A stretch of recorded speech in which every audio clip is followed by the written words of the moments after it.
What kind of death would be unforgettable for eternity? Burning, drowning, slitting one's wrists. Angelina chose a fake death package worth $999 for her fiancé Ethan. On New Year's Eve 15 days later, Angelina will fake her death and disappear. She wanted Ethan to live a lifetime of regret, paying the price for his betrayal. Hello, everyone. Welcome to my channel. Subscribe us to read wonderful novels every day. Now the story begins. Bridal shop, photography makeup room. Angelina stared in disgust at her phone screen, watching the video of Ethan entangled with his mistress. She heard the sound of slaps and Ethan's husky moan. So good, you little temptress, I'll die on you someday. Feeling good, hope in 15 days when she's completely gone, Ethan will still feel this good. Angelina coolly turned off her phone, expressionlessly removing her wedding dress. Just as she changed clothes, the dressing room door was pushed open, dressed in a groom's suit. The handsome and elegant Ethan walked in and hugged her. What's wrong? Baby, you look so pale. Didn't you like any of the wedding dresses at the boutique? As he spoke, the tenderness in his eyes seemed almost overflowing. Yet this man, who cared for her so deeply, had just come from another woman's embrace. Angelina sneered inwardly and deliberately provoked him. I just saw Christine. Christine, the other woman in the video, is the one who was just fooling around with Ethan next door. Holding her, Ethan stiffened for a moment but quickly composed himself, his tone dripping with the usual disdain. You don't need to pay attention to someone like her. She's been clinging to us for 7 years, like a stubborn piece of gum you can't scrape off. When I ignored her, she started copying your clothes, your mannerisms, just to disgust us. It's like the ugly woman trying to imitate the beauty's frown. I can't stand people like her. Obsessing over others with their one-sided fantasies, wishful thinking. But didn't he say he wanted to die in ecstasy on Christine's body? Besides, he's now drenched from head to toe in that cheap tuberose scent Christine wears. He willingly bathed in this nauseating fragrance, indulging in pleasure with a woman he claims to despise. Compared to Christine, he's even more disgusting. Noticing Angelina's change in expression, Ethan quickly changed the subject. Let's not talk about her, baby. Look, the comments under your official announcement post yesterday are all blessings for us. Angelina looked at the phone he handed her. Wow, the childhood sweethearts I've been shipping for so long are finally getting married. Blessings and more blessings. No couple is sweeter than them. Angelina loves Mr. Ethan so much that she turned all their memories from childhood into a comic series, sharing their love story with the world. Mr. Ethan loves Angelina. When Angelina, studying abroad in London, casually remarked London's snow is so beautiful. Mr. Ethan flew overnight to the Tower of London and crafted 10,000 snow-carved roses to propose to Angelina.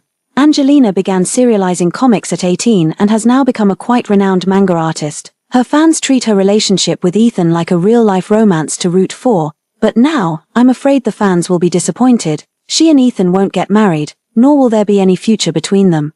Seeing Angelina remain silent, Ethan was as gentle and patient as ever. Baby, you look so pale. Maybe we should skip trying on the wedding dress. I'll have models try on the remaining 1,000+ custom designs for you, and we can make adjustments where needed. Angelina nodded. All right. There was truly no need to continue trying on wedding dresses. Their wedding was scheduled for the first day of the Lunar New Year in 2025, yet she was destined to die on New Year's Eve of 2024.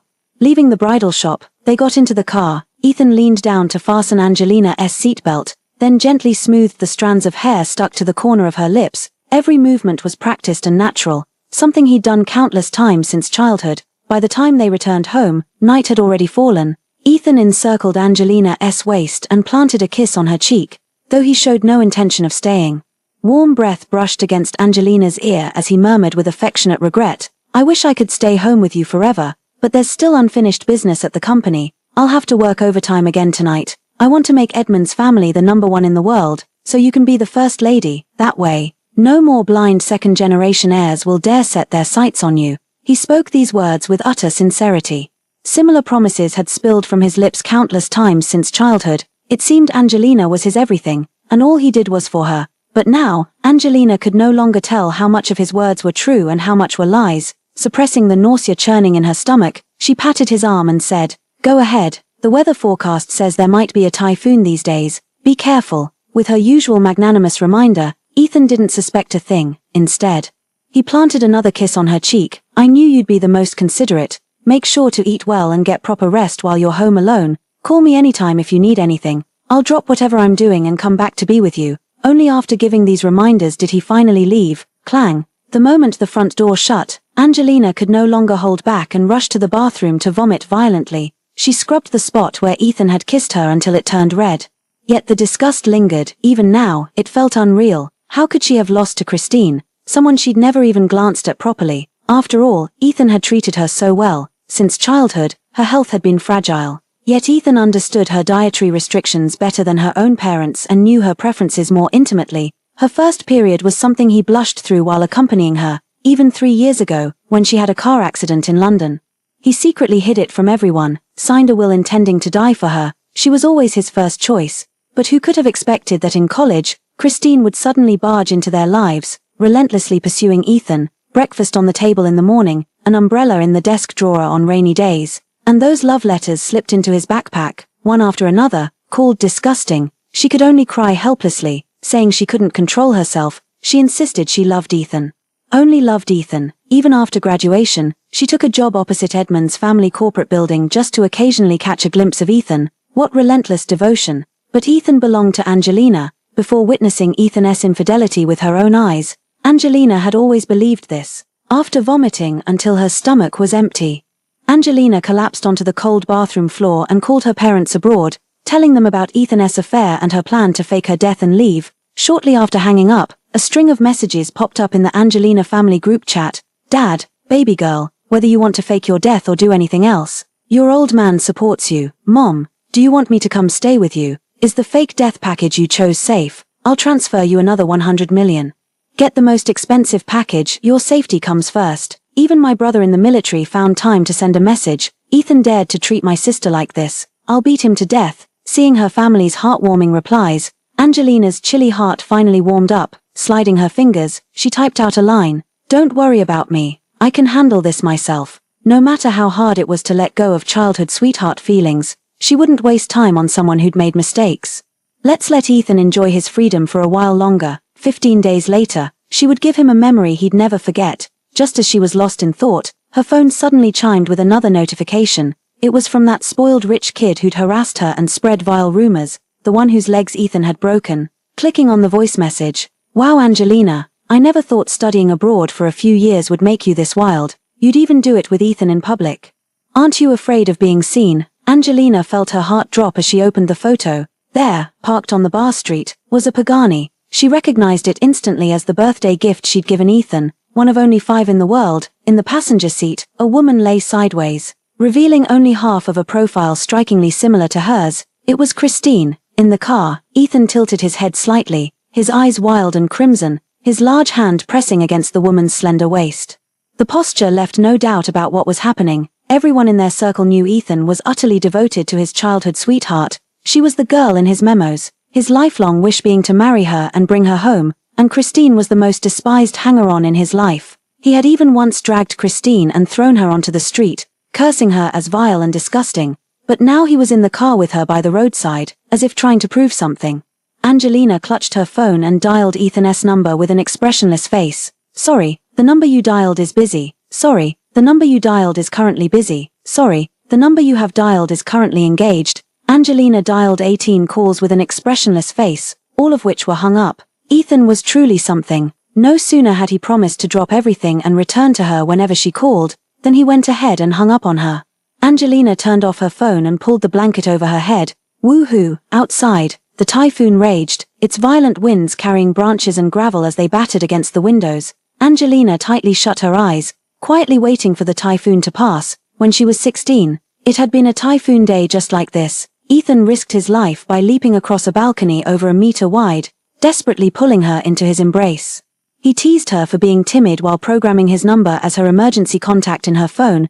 Angelina, you little coward, next time you're scared of typhoons just call me. I'd fly across half the globe to reach you. Why hide under blankets crying alone? You're my fiancé, every part of you belongs to me. If those eyes get swollen from crying, I'll make you pay for it. Boom, outside. The big tree was uprooted by the typhoon. Angelina shuddered in fear. Suddenly, with a loud bang, the bedroom door was violently flung open from the outside. Then came a series of hurried footsteps. Ethan, covered in dust, pulled Angelina into his arms. His eyes were red at the corners, his hands trembling. Only after repeatedly confirming that the person in his arms was unharmed did he finally relax, holding her tightly as a wave of fear washed over him. Letting out a deep sigh, Angelina, why did you turn off your phone and not answer my calls? Do you know how terrified I was when I couldn't find you? A tense tone, intimate gestures. But the scent of tuberose mixed with hawthorn flowers on him made Angelina's body stiffen instantly. Let me go. Her words came out unexpectedly hoarse. Ethan panicked and immediately turned her body to face him. Why are you crying? I'm sorry. I was wrong. I shouldn't have gone out to work knowing there was a typhoon. Angelina also froze. Only then did she belatedly realize that tears had been streaming down her face without her noticing. Beside her ear, the man's voice grew increasingly frantic. Baby, I'm sorry. Once I finish this busy period, I'll make it up to you properly. Whatever compensation you want, I'll agree to it. His gaze was sincere, tinged with a hint of grievance. Don't cry anymore. You're breaking my heart like this. As he spoke, his fingertips gently brushed over Angelina's dried tear stains. But she turned her face away. I'm a little tired. Her tears weren't for him. She was simply grieving. This relationship, into which she had poured her entire youth, had finally reached its end, perhaps due to Angelina's aloofness. After that night, Ethan cancelled work and stayed home with her for 3 days. 3 days later, Ethan was accompanying Angelina for dinner at a Western restaurant. His phone suddenly lit up with an incoming call, the contact name displayed as Sweetie. Angelina had long known that this Sweetie was Christine. Ethan called her baby, and called Christine Sweetie. One heart, divided between two people. At this moment, she clearly felt the love in her heart for Ethan dying away. Ethan fidgeted uncomfortably as he silenced the call. Yet the other party kept ringing persistently until he finally flipped the phone face down. Angelina couldn't help but sneer inwardly. On that stormy night 3 days ago, had he also hung up on her calls with such impatience while lost in Christine's tender lips and tongue? She lowered her eyes, the steak knife scraping against the plate with a grating sound. You've ignored so many calls in a row, it must be urgent. You should answer it. Ethan let out a sigh of relief, as if he'd been waiting for her to say exactly that. Without answering the call, he blurted out, there's a major project at the company recently. Something might have gone wrong. I need to go check. You finish your meal and head home first. I'll come back later to keep you company. All right. Angelina speared a piece of steak and chewed slowly before nodding calmly. I understand. Ethan hurried away. Angelina dropped her cutlery and quietly followed. Finally, they arrived at the blind spot of the parking lot surveillance. Across from them, Ethan had Christine pinned against the car hood. The cat ears on the woman's head were askew. Her already scant clothing bunched around her waist, and her mouth stuffed with fishnet stockings. The man's large hand landed mercilessly on Christine as he growled. Don't make a sound. The man continued speaking. I told you, our relationship must not be known by Angelina. How dare you call me while I'm with her? If I don't teach you a lesson, you'll never learn. So, Ethan's big project was Christine, despite having seen countless photos and videos. When this scene truly unfolded before her eyes, Angelina's heart was still wrenched tight. She covered her mouth and turned to flee in disarray. She didn't know how long she had been running until she got into a taxi, where she finally collapsed as if drained of all strength, pressing her chest while gasping for breath. Her eyes ached painfully, yet not a single tear would fall. Ethan was incredibly innocent when he was with her. Just holding hands or touching his ears would make her blush. There were more hugs than kisses. Even when she wore sexy pajamas and took the initiative to go further, he would wrap her in the blanket and hold her tightly in his arms. She pouted and asked him if his restraint meant he didn't like her at all, but he kissed the top of her head again and again, replying with tenderness and care, You are my most precious baby. I want to wait until our wedding night to give myself completely to you. She believed him, thinking he was simply principled and chaste, but reality slapped her hard across the face. She still remembered Christine's first appearance, just a fake stumble into Ethan's arms, yet he'd thrown away all his clothes in disgust and locked himself in the bathroom, scrubbing for over 3 hours. Only when his fingertips had pruned white did he finally emerge wrapped in a towel to hold her, pitifully whimpering, Baby, smell me, I'm clean now. At this thought, Angelina felt another wave of nausea rise in her heart. Ethan, how could he act disgusted while cheating at the same time? Finally made it home, stepping into the bathtub, enveloped by the warm water. Angelina only then felt slightly better. At that moment, the phone vibrated. Christine sent a photo showing water stains all over the hood, trailing down the car's contours in winding lines. Hehe, I dirted Ethan's car again. But not only did he not get mad, he even rewarded me fiercely. Ethan told me he's never touched you. Don't tell me you don't know what this is. Where there's sex, there's love. He claims to love you but won't lay a finger on you. Says he hates me yet can't wait to try all 108 positions with me. Do you really think he still loves you? Angelina clutched her phone, her chest heaving violently, yet she didn't reply with a single word, silently taking screenshots and saving them instead. There was never going to be a dignified ending between her and Ethan. When she faked her death, she would definitely prepare a grand gift for him. Before that, she needed to erase all traces of herself from this house. She was done with Ethan, so naturally everything in this so-called marital home had to be discarded. The first step was to contact luxury resellers and sell off every single thing Ethan had ever given her. Dragging my exhausted body out of the bathroom, Ethan had already returned. Upon seeing Angelina, he immediately stood up and approached, pulling her into a tight embrace while taking a deep breath. "Baby, you smell so good." Angelina suddenly stiffened, her entire body crawling with discomfort as if covered in insects. Without thinking, she pushed him away. Ethan staggered back a step, his eyes filled with confused hurt. The flames of desire faded, gradually replaced by grievance. "Angelina, I know I shouldn't have left you alone at the restaurant, but I came back as soon as I finished work. I love you. Don't be angry with me." He knelt on the ground like a guilty big dog, pitifully pressing Angelina's hand against his face. Who would believe such a man had just been recklessly indulging with another woman, if not seeing it with their own eyes? Angelina, her eyes burned with exhaustion, unsure whether to laugh or cry. The man who'd professed his love so fervently could deceive her with such ease. She suddenly leaned down, locking eyes with Ethan, and asked slowly, word by word, "Ethan, can you still give yourself to me, completely?" Ethan suddenly turned pale, stiffly saying, "Of course, with just 12 days left until our wedding, I'll give you my person, my heart, everything I have." He seemed to have even deceived himself, relaxing completely as he lowered his head to plant a reverent kiss on Angelina's hand. "Angelina, we'll grow old together and be happy for a lifetime." Meanwhile, Angelina coldly lowered her gaze, looking down at the man at her feet with eyes full of mockery. "After betraying her, you still want to grow old together with her? How can someone be so shameless?" The next day, perhaps due to overwhelming emotional turmoil, her mind was foggy. Angelina slept fitfully and struggled to wake up, until being startled awake by Ethan's panic. "Angelina, why did you sell all the gifts I gave you? Don't you want me anymore?" Angelina jolted awake from her drowsiness, only to realize the luxury goods recycler she contacted yesterday had come today, and it just happened to be witnessed by Ethan. His voice was hoarse. "Angelina, the gifts I gave you are all memories between us. Didn't we agree to keep them for a lifetime, to reminisce about these beautiful moments when we're old? How could you sell them? Why couldn't she sell them? They wouldn't have a lifetime together anymore." Watching Ethan's nervous expression, Angelina found it laughable.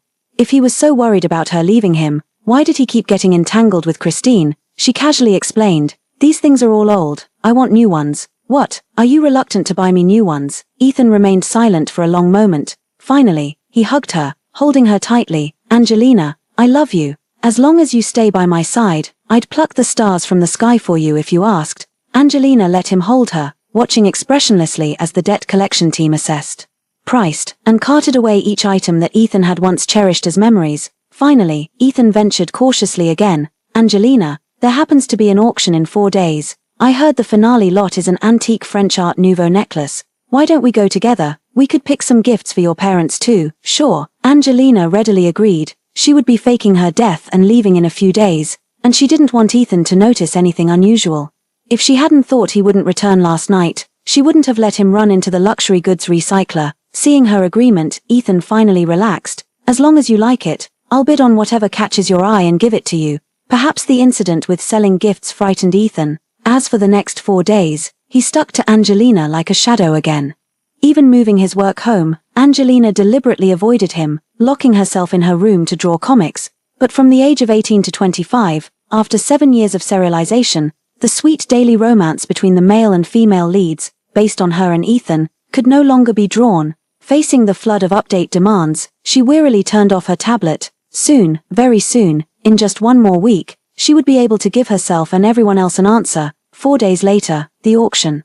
Angelina had barely taken her seat when a shadow fell over her. She looked up and locked eyes with Christine, who was also wearing a guest ribbon. "What a coincidence. MS. Angelina is also attending the auction." Christine played with the ribbon on her wrist, her tone dripping. Angelina had no intention of engaging with her, but Christine wouldn't let it go. "I know, MS. Angelina looks down on me. But what can I do? My boyfriend adores me. Not only did he bring me to the auction, but he also promised to buy me whatever I want." As the words fell, Ethan happened to stride over, wrapping an arm around Angelina's waist, his face full of vigilance as he scolded Christine. "What are you doing here again? You're like a lingering ghost." Feeling the tension in his body, Angelina's gaze turned cold. She deliberately provoked, "You've misunderstood, Miss Christine. She just said she was brought here by her boyfriend, not here to pester you. Turning to Christine, she added.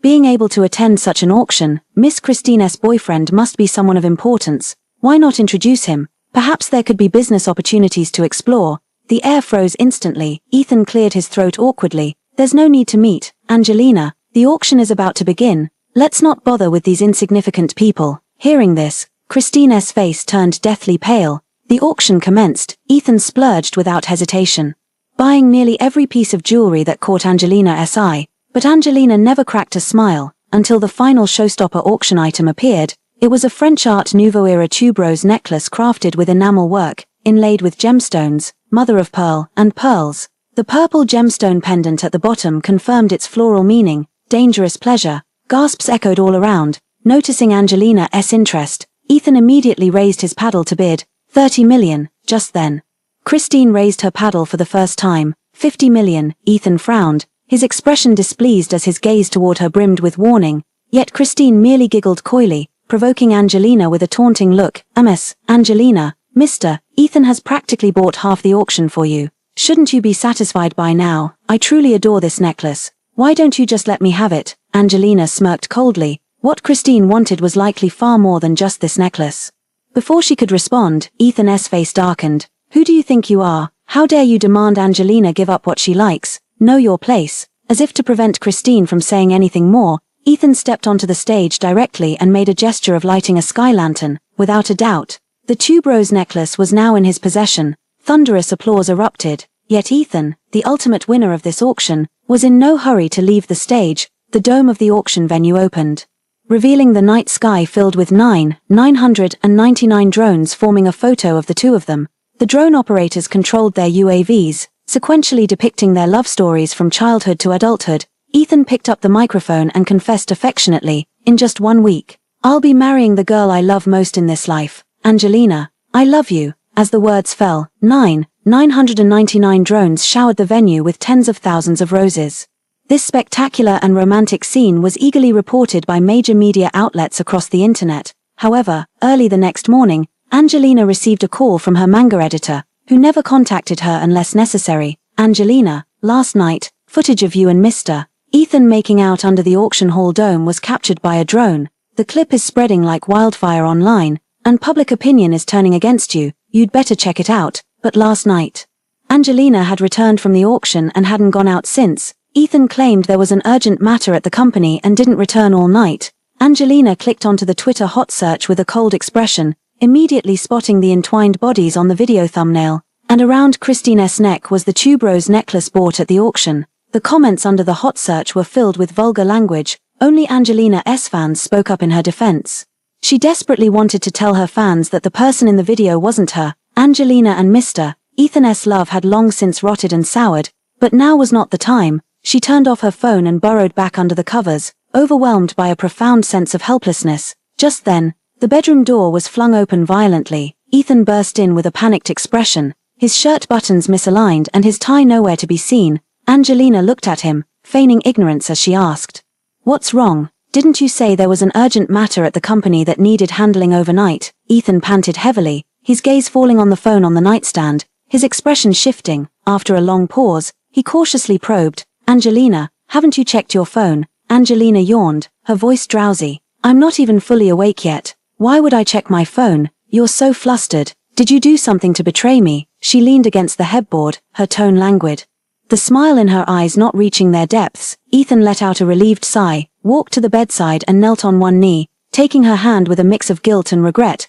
"Nothing gets past you, does it?" Angelina arched an eyebrow. What? Ethan is going to confess to her now. If he could openly admit his betrayal, perhaps things wouldn't have to become so ugly between them. The next moment, Ethan's voice rang out. "The tuberose necklace I bought yesterday was flawed. It wasn't worthy of you. I got angry and gave it away. I'm sorry, baby, for getting your hopes up for nothing." "So that's how it is." Angelina let out a low chuckle, but tears suddenly began rolling down uncontrollably. Ethan couldn't bear to see her cry and immediately flustered about wiping her tears while apologizing. "I'm sorry, baby. I didn't know you loved that necklace so much. It's all my fault. I should have told you before giving it away. I was wrong. Please don't be like this."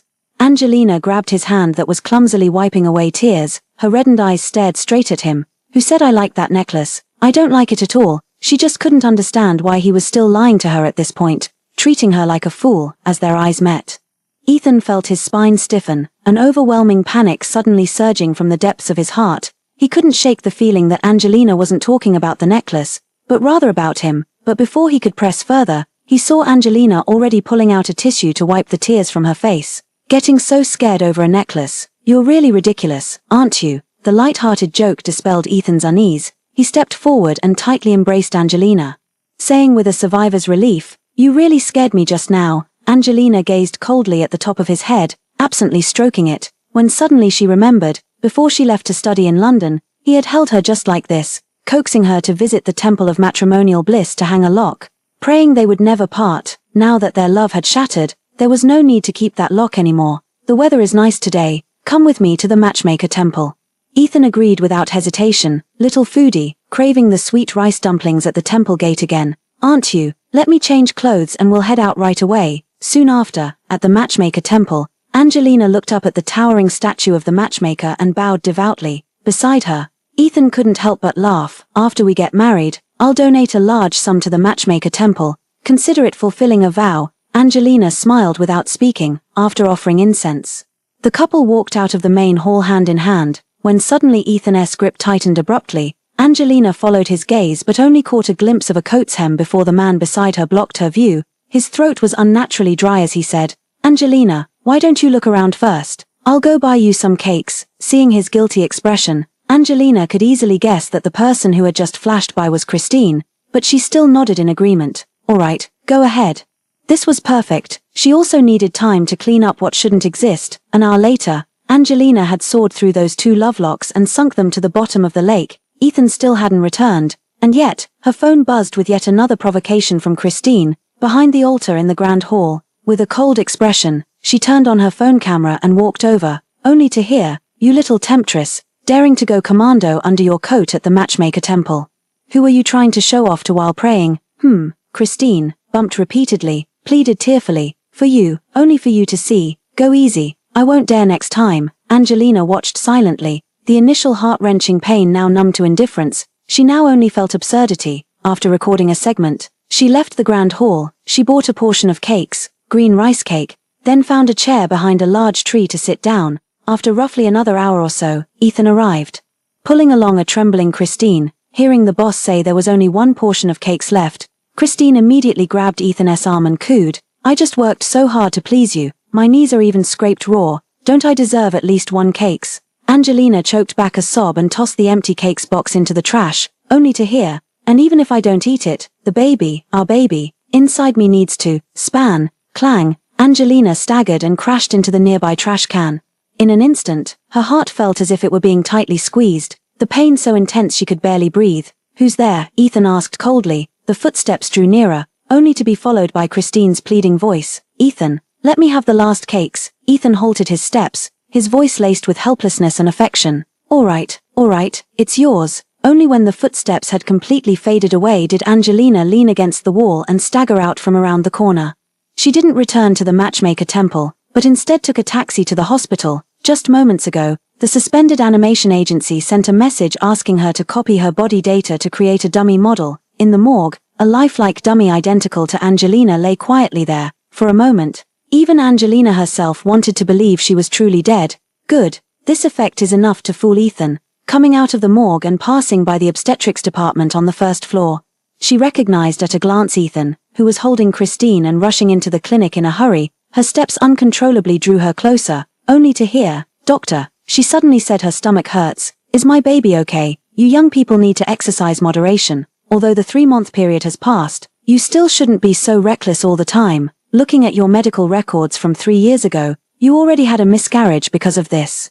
How could you still not learn your lesson?" 3 years ago, Angelina staggered a step. It turned out that when she was studying abroad in London, Ethan and Christine were already together. So it turned out they had already had a child together back then. But back then, every single night, Ethan would video call her, saying he missed her so much it physically hurt. Every time they met, he would surprise her with something grand, 10,000 snow-sculpted roses beneath the Tower of London.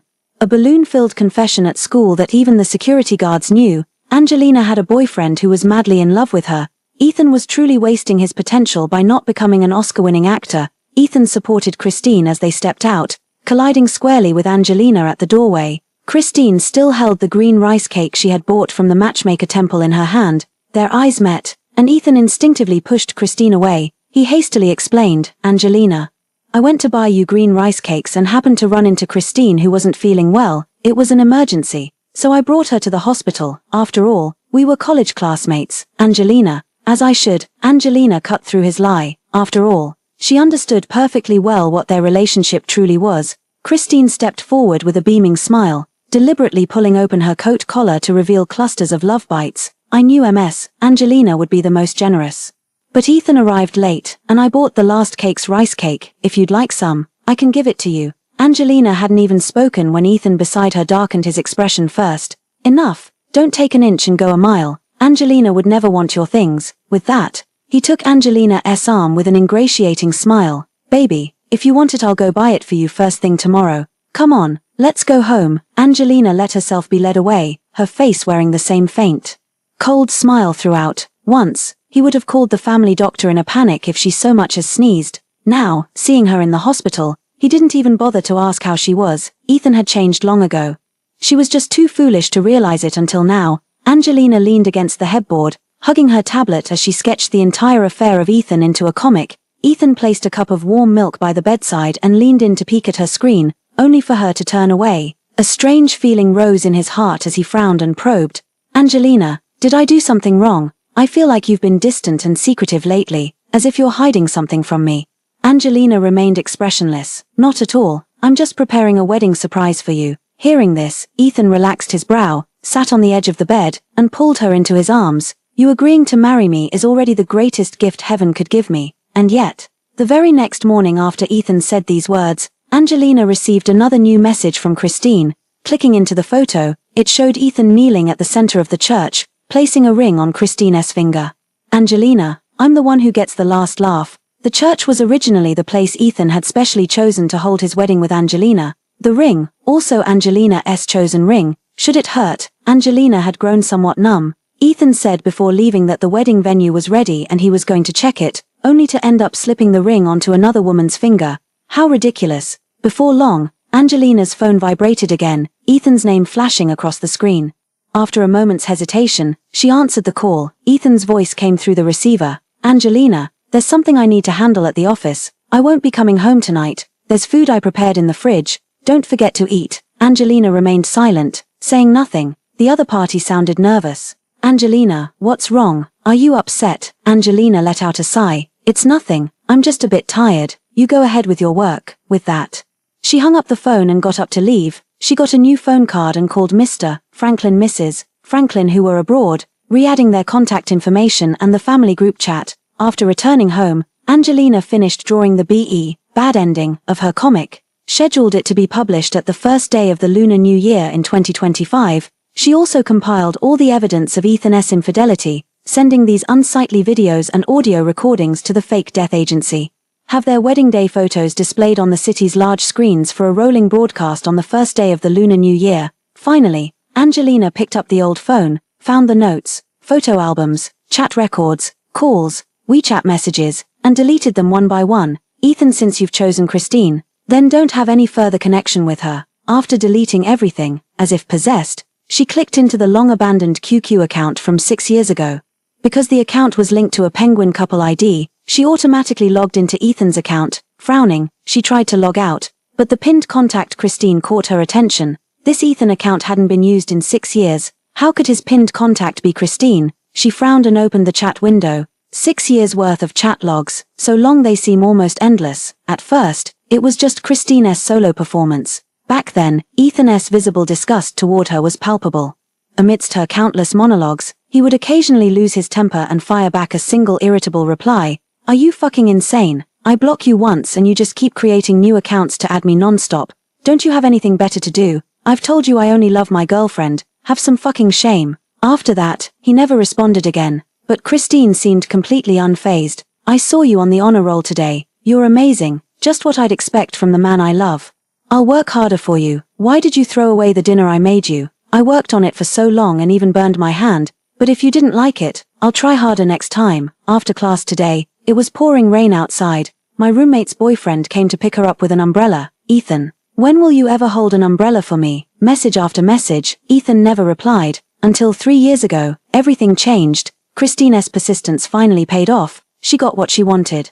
Ethan, I'm so exhausted. I can barely go on. Couldn't you possibly love me? Just once. I envy Angelina so much. Have pity on me. Love me for an hour. Just a minute even. This time, Ethan responded without a moment's delay. Are you insane? Don't do anything reckless. Where are you? Christine replied with a photo taken from the rooftop. Looking down, Ethan sent back just 6 words. Stay right there. Wait for me. Looking at that familiar date, Angelina suddenly remembered.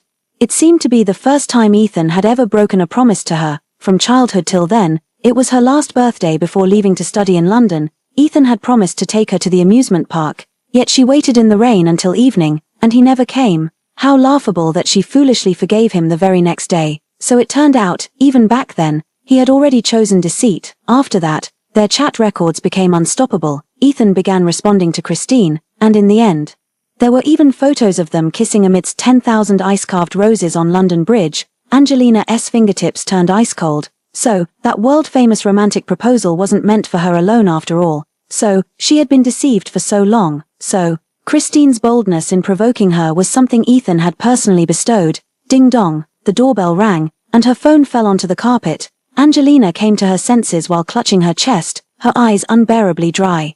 Taking a deep breath, she walked to the door where a courier handed her a package. After signing for it, she opened the parcel to find a strikingly red wedding invitation inside. Flipping open the inner page, Miss Angelina, we cordially invite you to attend our wedding on the first day of the Lunar New Year 2025, to witness our love together, Ethan. Christine. Ding, in a daze, Angelina received a new message. It's from Christine, a screenshot of Ethan's social media post.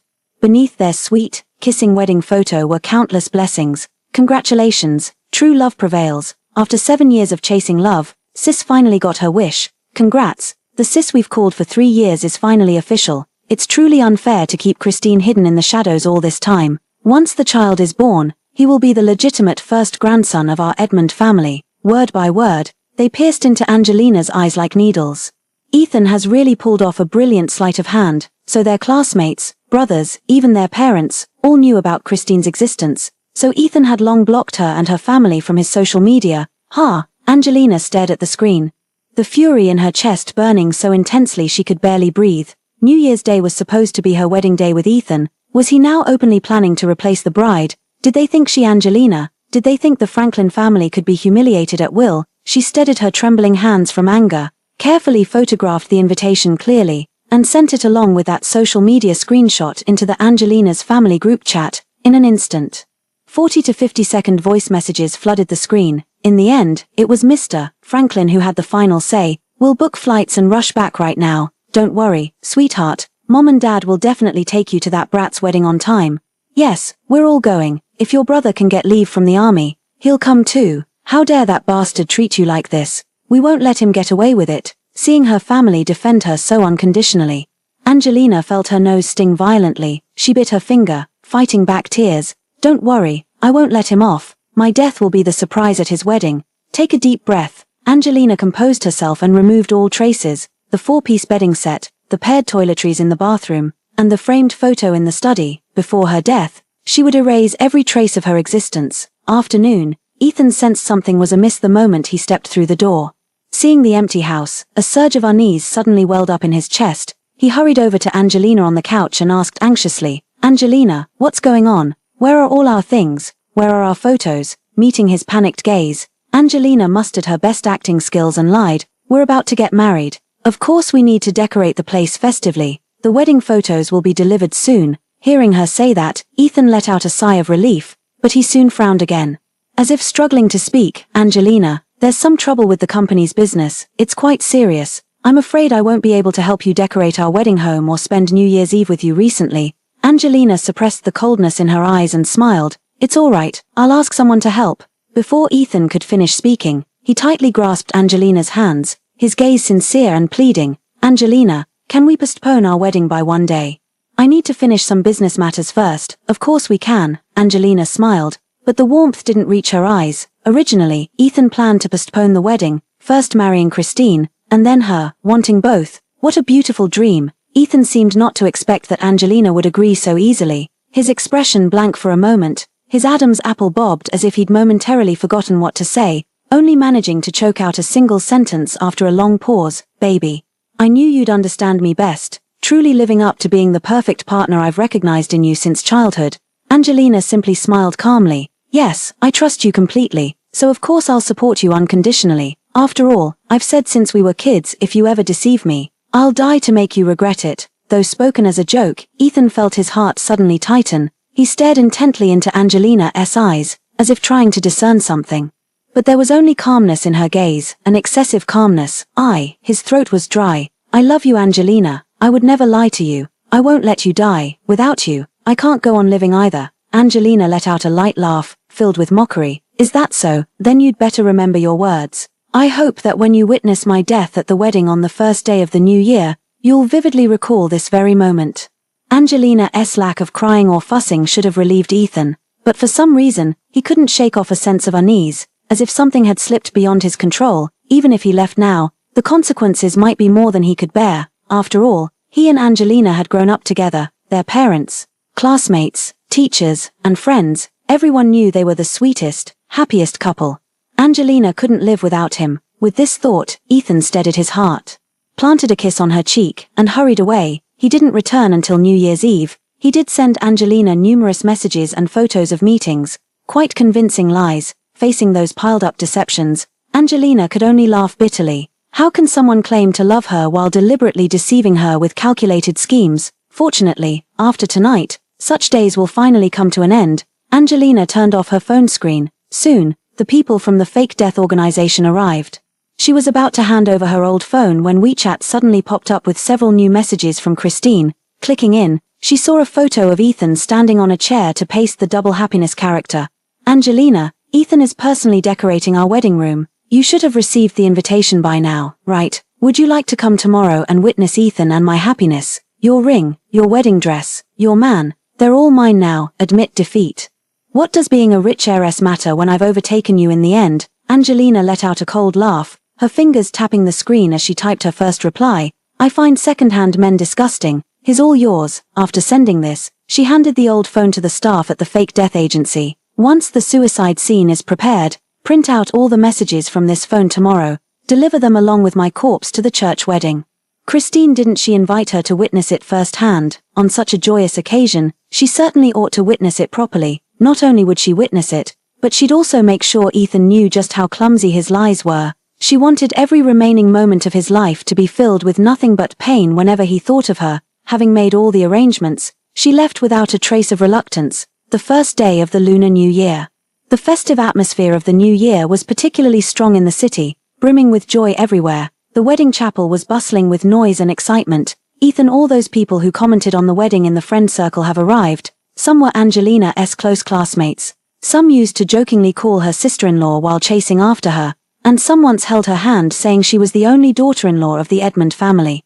Ethan stepped onto the red carpet in an exquisite suit, with Christine in a white wedding dress by his side. The minister cleared his throat and recited that well-rehearsed opening line. Ethan, do you take Christine to be your wife, to care for and cherish her in sickness and in health, for better or for worse, and never abandon her? Ethan frowned absently, clearly distracted. He was about to give a perfunctory reply when the church doors suddenly swung open. Somehow, his unease reached its peak at that very moment. Then, a pitch-black coffin was wheeled in. The crowd erupted in shock. Ethan froze completely, staring fixedly at the coffin, trembling with terror down to his fingertips. Just then, Mr. Franklin and Mrs. Franklin, who had rushed back overnight from abroad, entered the hall dressed in solemn mourning attire. They flung the wedding invitation aside, glaring at him with resentment. Ethan, Christine, as you wished. We've brought Angelina to witness your wedding. The glaring sunlight streamed through the church's stained glass windows, casting its rays upon Ethan's handsome face. The softened light was warm and gentle, yet the man's expression remained unnaturally stiff. Christine flashed a hint of panic in her eyes. She hurriedly stepped in front of Ethan, looking pitifully at the two people by the coffin, her voice choked with pleading sobs. Uncle, Auntie, I never intended to monopolize Ethan. I'm not an obstacle between Ethan and Angelina. I just love Ethan too much and want to give my unborn child a complete family. Please, I beg you, have mercy on a mother's heart, Mrs. Franklin turned livid at her words. Have mercy on you. Should we have mercy at the cost of my daughter's life? Since when has the world operated on such twisted logic? The word death carries such immense weight. Ethan frowned, his pitch-black pupils fixed unwaveringly on the coffin. His voice trembling with boundless dread. Uncle, Aunt, what are you doing, Mr. Franklin responded with a bitter, hateful laugh. What are we doing? Didn't you want Angelina to attend your wedding? As you wished. We've brought Angelina here. She's lying in this coffin. She's watching you right now. Well, aren't you going to continue with your wedding, Angelina? Ethan didn't understand Mr. Franklin's meaning. How could Angelina be lying in a coffin, Mr. Franklin? I can explain today's events. You let Angelina come out. There's nothing between Christine and me. He wanted to say more, but Mr. Franklin Mrs. Franklin pushed the coffin right in front of him. The pitch-black coffin was lined with white tuberoses. Among the tuberoses, Angelina lay in a white dress with her eyes closed, radiant beyond compare. Ethan's mind went completely blank in that moment. Words stuck in his throat as his body froze in place. It took him a long while to force out a smile that looked more painful than tears. Why is Angelina lying in a coffin, with reddened eyes? He tried to step forward to pull her, but stumbled on the stairs, collapsing onto the coffin in a clumsy and panicked heap. With a loud bang, the coffin was shoved forward a section. Angelina showed no sign of life, lying so still it felt unnaturally quiet. Ethan stared fixedly at that face, only belatedly realizing Angelina's chest wasn't moving at all. Something in his mind snapped. Ethan widened his eyes in disbelief, fingers gripping the edge of the coffin, his voice hoarse. Angelina, stop playing around. This isn't funny at all. You're mad, aren't you? You know I love you most. Stay away from my daughter. Ethan was violently shoved by Mrs. Franklin, and what fell with him was a document, black on white, bearing the death certificate of Angelina, dated precisely on New Year's Eve. Ethan's eyes shattered instantly. How is this possible? He grabbed the death certificate, the overwhelming panic nearly making his vision go dark. Angelina was perfectly fine when I last saw her. How could she possibly be dead? No, uncle, aunt, you're lying to me, aren't you? As if clutching at a life-saving straw, Ethan looked desperately at Franklin's parents. You're just angry that I made Angelina mad, so you teamed up with Angelina to trick me, right, Mrs. Franklin glared at him coldly. Her eyes filled with nothing but hatred. Trick you? Who do you think you are, that I'd stoop to joking about my daughter's life or death? Ethan, I regret it. I regret ever being blind enough to believe you could bring Angelina happiness. No, that's not how it is. Ethan's aristocratic face turned as pale as paper. He scrambled up from the ground in panic, unable to reclaim even a shred of his usual composure. The wedding was just a formality.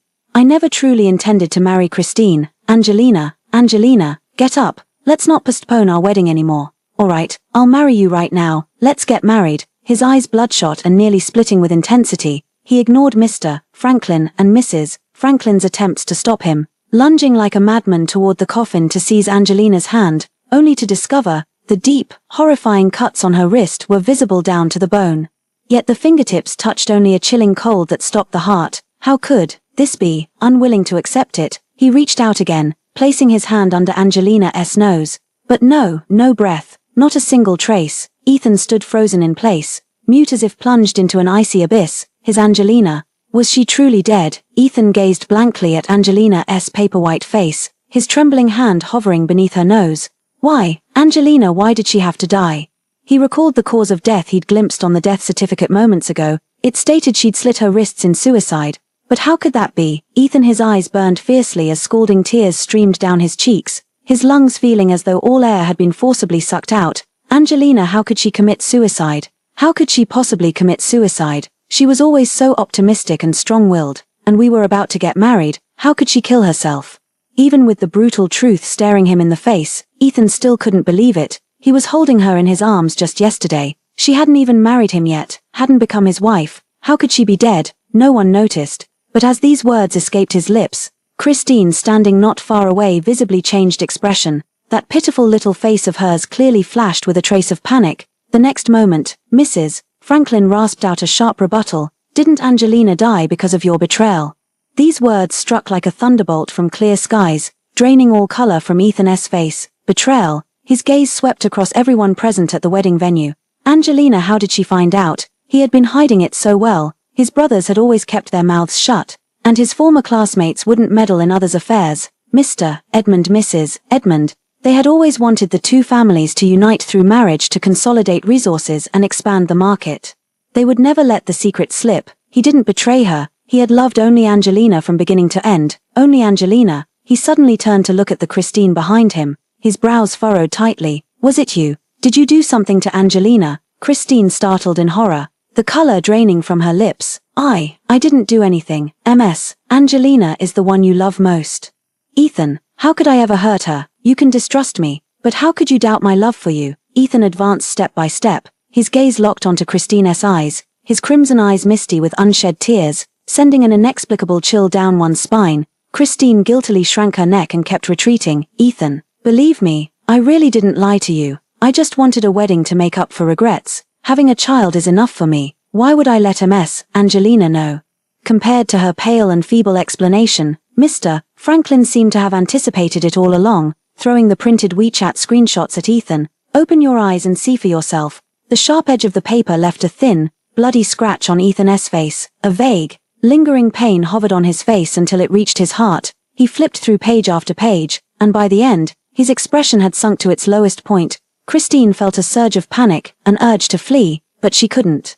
She had endured for 7 years, all for this very day. How could she run now? If she runs now, all her previous efforts will be wasted. Ethan, it's not what you think. I can explain. Explain. Ethan looked up sharply, cutting her off with a cruel glint in his piercing cold eyes. Christine, is this what you call doing nothing? No, I just loved you too much. I lost my mind. I never thought Ms. Angelina would be so fragile, so desperate. Christine was completely panicked. Scalding tears spilling from the corners of her eyes, she collapsed forward, grabbing Ethan's hand, but before the words on her lips could escape, Ethan violently raised his arm and flung her away. She tripped on her wedding dress, twisted her ankle, and fell to the ground, utterly disheveled. The onlooking guests exchanged glances, not one daring to step forward and help. The man who had sunk into debauchery with her day and night, swearing he'd die upon her, now seemed nauseated at the mere thought of glancing her way. Christine felt her heart plummet, her blood turning to ice in her veins. Ethan had sailed through life effortlessly, yet never before had he known such crushing regret. Gazing at Angelina lying peacefully in the coffin as if merely asleep, tears trickled into his mouth, his heartache beyond measure. Angelina, I was wrong. I shouldn't have postponed the wedding and made you sad. Angelina, let's get married. I promised you, the wedding I still owe you. He clenched his teeth tightly as he stepped closer to the coffin. Mrs. Franklin blocked his way with disgust. Get away, you murderer. Angelina trusted you so much. If you hadn't changed your heart, Angelina would never have died. I'll never let Angelina have anything to do with you again. You don't deserve it. Mrs. Franklin looked at Ethan as if he were some heinous criminal. Ethan felt a dull, tearing pain in his heart. Before he could speak, Mr. Franklin let out a cold laugh and spoke word by word. Angelina left a final message for you. If you want to know, check her Twitter. Ethan trembled as he pulled out his phone. For some reason, he had a vague premonition. The contents of that comic might plunge him into hell, making him wish for death. He exhaled heavily, suppressing the urge to retreat, and mustered the courage to look. Opening Twitter, the first thing that catches my eye is Angelina's apology. I'm sorry to everyone. Angelina and Ethan's story ends here. Not all youthful love can blossom into a happy ending. Goodbye, world. Farewell, Ethan. It was you who killed me with your own hands. Beneath the text was a photograph, the wounds on her wrist crisscrossed, blood staining the water in the bathtub. Around her lay broken-headed tuberoses, tragically beautiful and decadent. Boom! My mind exploded in that instant. Ethan's pupils visibly dilated as he read and reread those few short lines in disbelief, his breathing completely erratic. How could this be? How could he have killed his beloved Angelina? Ethan felt all his strength drain away in that instant. The last sentence of this Twitter post was like the cold blade used in ancient Linkai executions, slicing his flesh piece by piece, causing excruciating pain that tore at his heart yet never delivered the mercy of death. No, impossible. They had promised to stay together for a lifetime. Angelina couldn't possibly leave him. Lies, all lies, every single word is a lie. He loves his Angelina the most. How could he possibly harm her? Angelina trusted him so much, always supporting him unconditionally without a trace of doubt. Yet he made her lose everything. Pain, so much pain. It felt as if an invisible hand was gripping his heart tightly, the agony making Ethan grimace, a metallic taste rising in his throat. I'm sorry, Angelina, I'm sorry. Get up and look at me. I know I was wrong. From now on, we'll live well together." Ethan gazed painfully at the serene and beautiful face in the coffin, tears falling endlessly, striking his heart with remorse as vast as an endless river. "Angelina, wake up. Open your eyes and look at me. Please, I'll cancel my wedding with Christine right now. The wedding is only for you. Wake up. Come be my bride, okay?" Angelina, through her tears. She watched the man's blurred figure recede. Christine could no longer hold back, clenching her fist as her face twisted with unwillingness and sorrow. "Ethan, you can't go back on your word. You promised me. You said you'd marry me." Yet her unwillingness was met only with Ethan's retreating back. Not even a glance over his shoulder. Ethan was like a man possessed, his eyes seeing no one, his ears hearing nothing. Christine ground her teeth until they nearly shattered. 7 years. She had spent Ethan a full 7 years of her life. She had worked so hard. All she wanted was to stand above the crowd, to live a glamorous and respectable life. She had tried so hard, so why did everyone treat her this way? What had she ever done wrong? She just wanted to live a better life, to live in abundance. Why Angelina was born with everything? Why couldn't she have the same? Christine rushed tearfully to the flower girl, snatched the ring, clutching the shattered light in her eyes. Humbly pulling at Ethan and pleading with him cautiously, "It doesn't have to be complicated, Ethan. Just put the ring on me. I just want a ceremony, just one ceremony, okay?" She gritted her teeth, swallowing her tears, mustering all her strength to force out a smile uglier than a cry. Ethan merely stared at her expressionlessly, the chill in his eyes freezing her heart. "Let go. Angelina will be angry if she finds out." "I won't." She was just one step away from marrying into wealth. She wouldn't let go. She absolutely couldn't give up this opportunity. Christine held up the ring and fell to her knees with a thud, gripping his fingers even tighter. "Ethan, for the sake of the 7 years I've spent with you, just take pity on me. All you have to do is put the ring on me. You promised." "Let go." Ethan, his eyes red with anger, could no longer tolerate it and shook off Christina's hand. The gleaming ring flew out of her grasp, and by the time Christine regained her senses, the ring had already vanished without a trace. "No, don't." Christine's eyes dimmed as if the light within had shattered. She collapsed into the crowd, frantically searching the ground like a madwoman, casting aside all dignity and self-respect. Ethan watched her coldly, his blood boiling with anguish that cut through his heart like a knife. "Why me? Why does it have to be me? Christine, if you hadn't inserted yourself between me and Angelina, none of this would have ended this way." He struggled to articulate the words, but Christine wouldn't listen to a single syllable. "The ring, the ring, the ring." She kept murmuring those 2 words over and over, but it was nowhere to be found, nowhere. Scalding tears fell onto the back of her hand. Christine clenched her palms desperately, her heart ashen with despair. Why? It was just one step away. The wedding would have been complete once the rings were exchanged. Why did the Franklin family have to show up at this exact moment? This was her only chance to marry into wealth. Damn you, Angelina, why did you have to die now of all times? Are you deliberately trying to ruin me? Christine hysterically rushed to the coffin.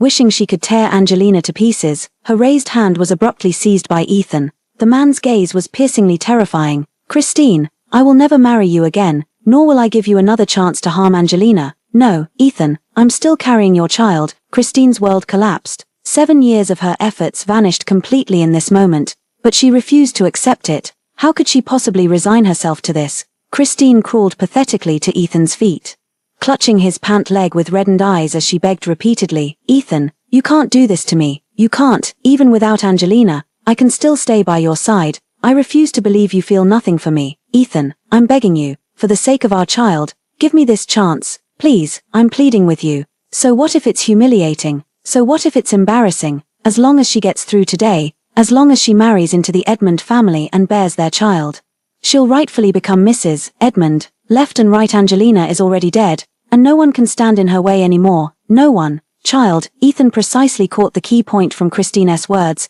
his expression suddenly turning cold. "Do you think I kept you as a child because childbirth was too painful? I didn't want Angelina to endure that pain, yet you willingly degraded yourself, drugging me to climb into my bed." Christine felt a chill down her spine under his gaze, trembling too much to utter another word. Yes, from the very beginning, she stopped at nothing. The moment she saw Ethan 7 years ago, she fell for this man at first sight. His tenderness, thoughtfulness, and meticulous care toward Angelina were everything she yearned for but couldn't have. Back then, she secretly vowed that this man would be hers, but now, she was reaping what she had sown. "Did you really think I wouldn't know you swapped the birth control pills for vitamins?"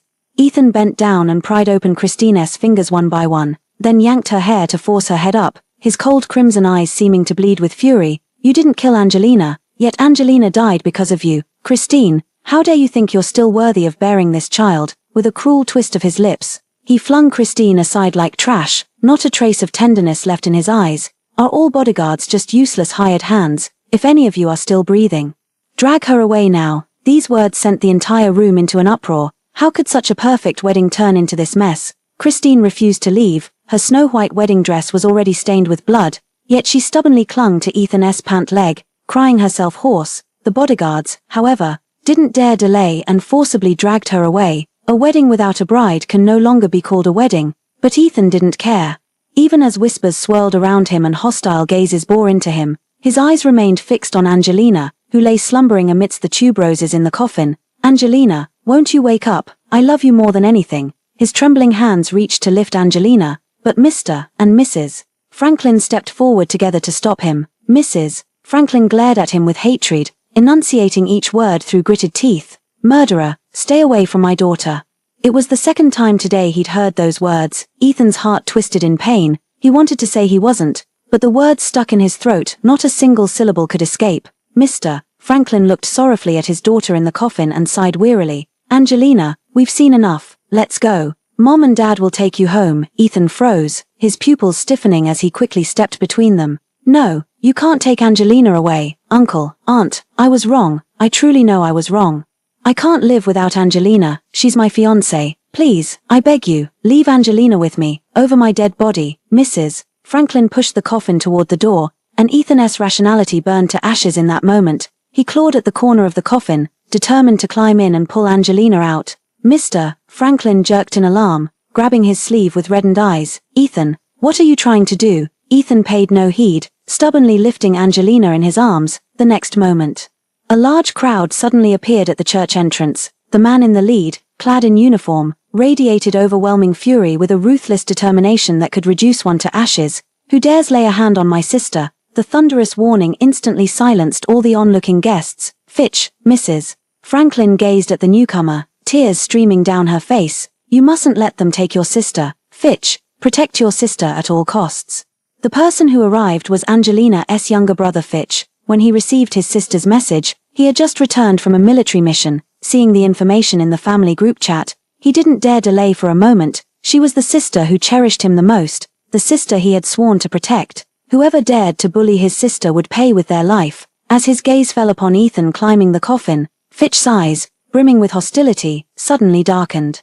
His throat tightened with barely contained rage as he growled, "Get some men to stop him." No problem. Fitch had brought quite a few subordinates from his military unit this time. At his command, a dark mass of men moved with lightning speed. Ethan was quickly lifted and carried away from the coffin. "Let me go. Release me. Let go." He struggled, but no matter how he moved, it was like a mayfly trying to shake a tree. No matter how strong he was, he couldn't possibly match the brawny soldiers. Ethan panicked completely. He could only turn to Fitch. "Let me go. Fitch, you know how much your sister loves me. Are you going to stop her from marrying me too?" Bang! A fierce punch landed clean and sharp, carrying a ruthless force. Ethan didn't even finish speaking before his head was knocked sideways. His mind instantly flooded with blood and went blank. Fitch, however, saw red and threw punch after punch. "How dare you claim my sister loved you? Ethan, where do you get the nerve? Just thinking about how I once considered you my brother-in-law makes me sick. You betrayed my sister's sincere love. Someone like you doesn't even deserve to live, as long as I'm alive.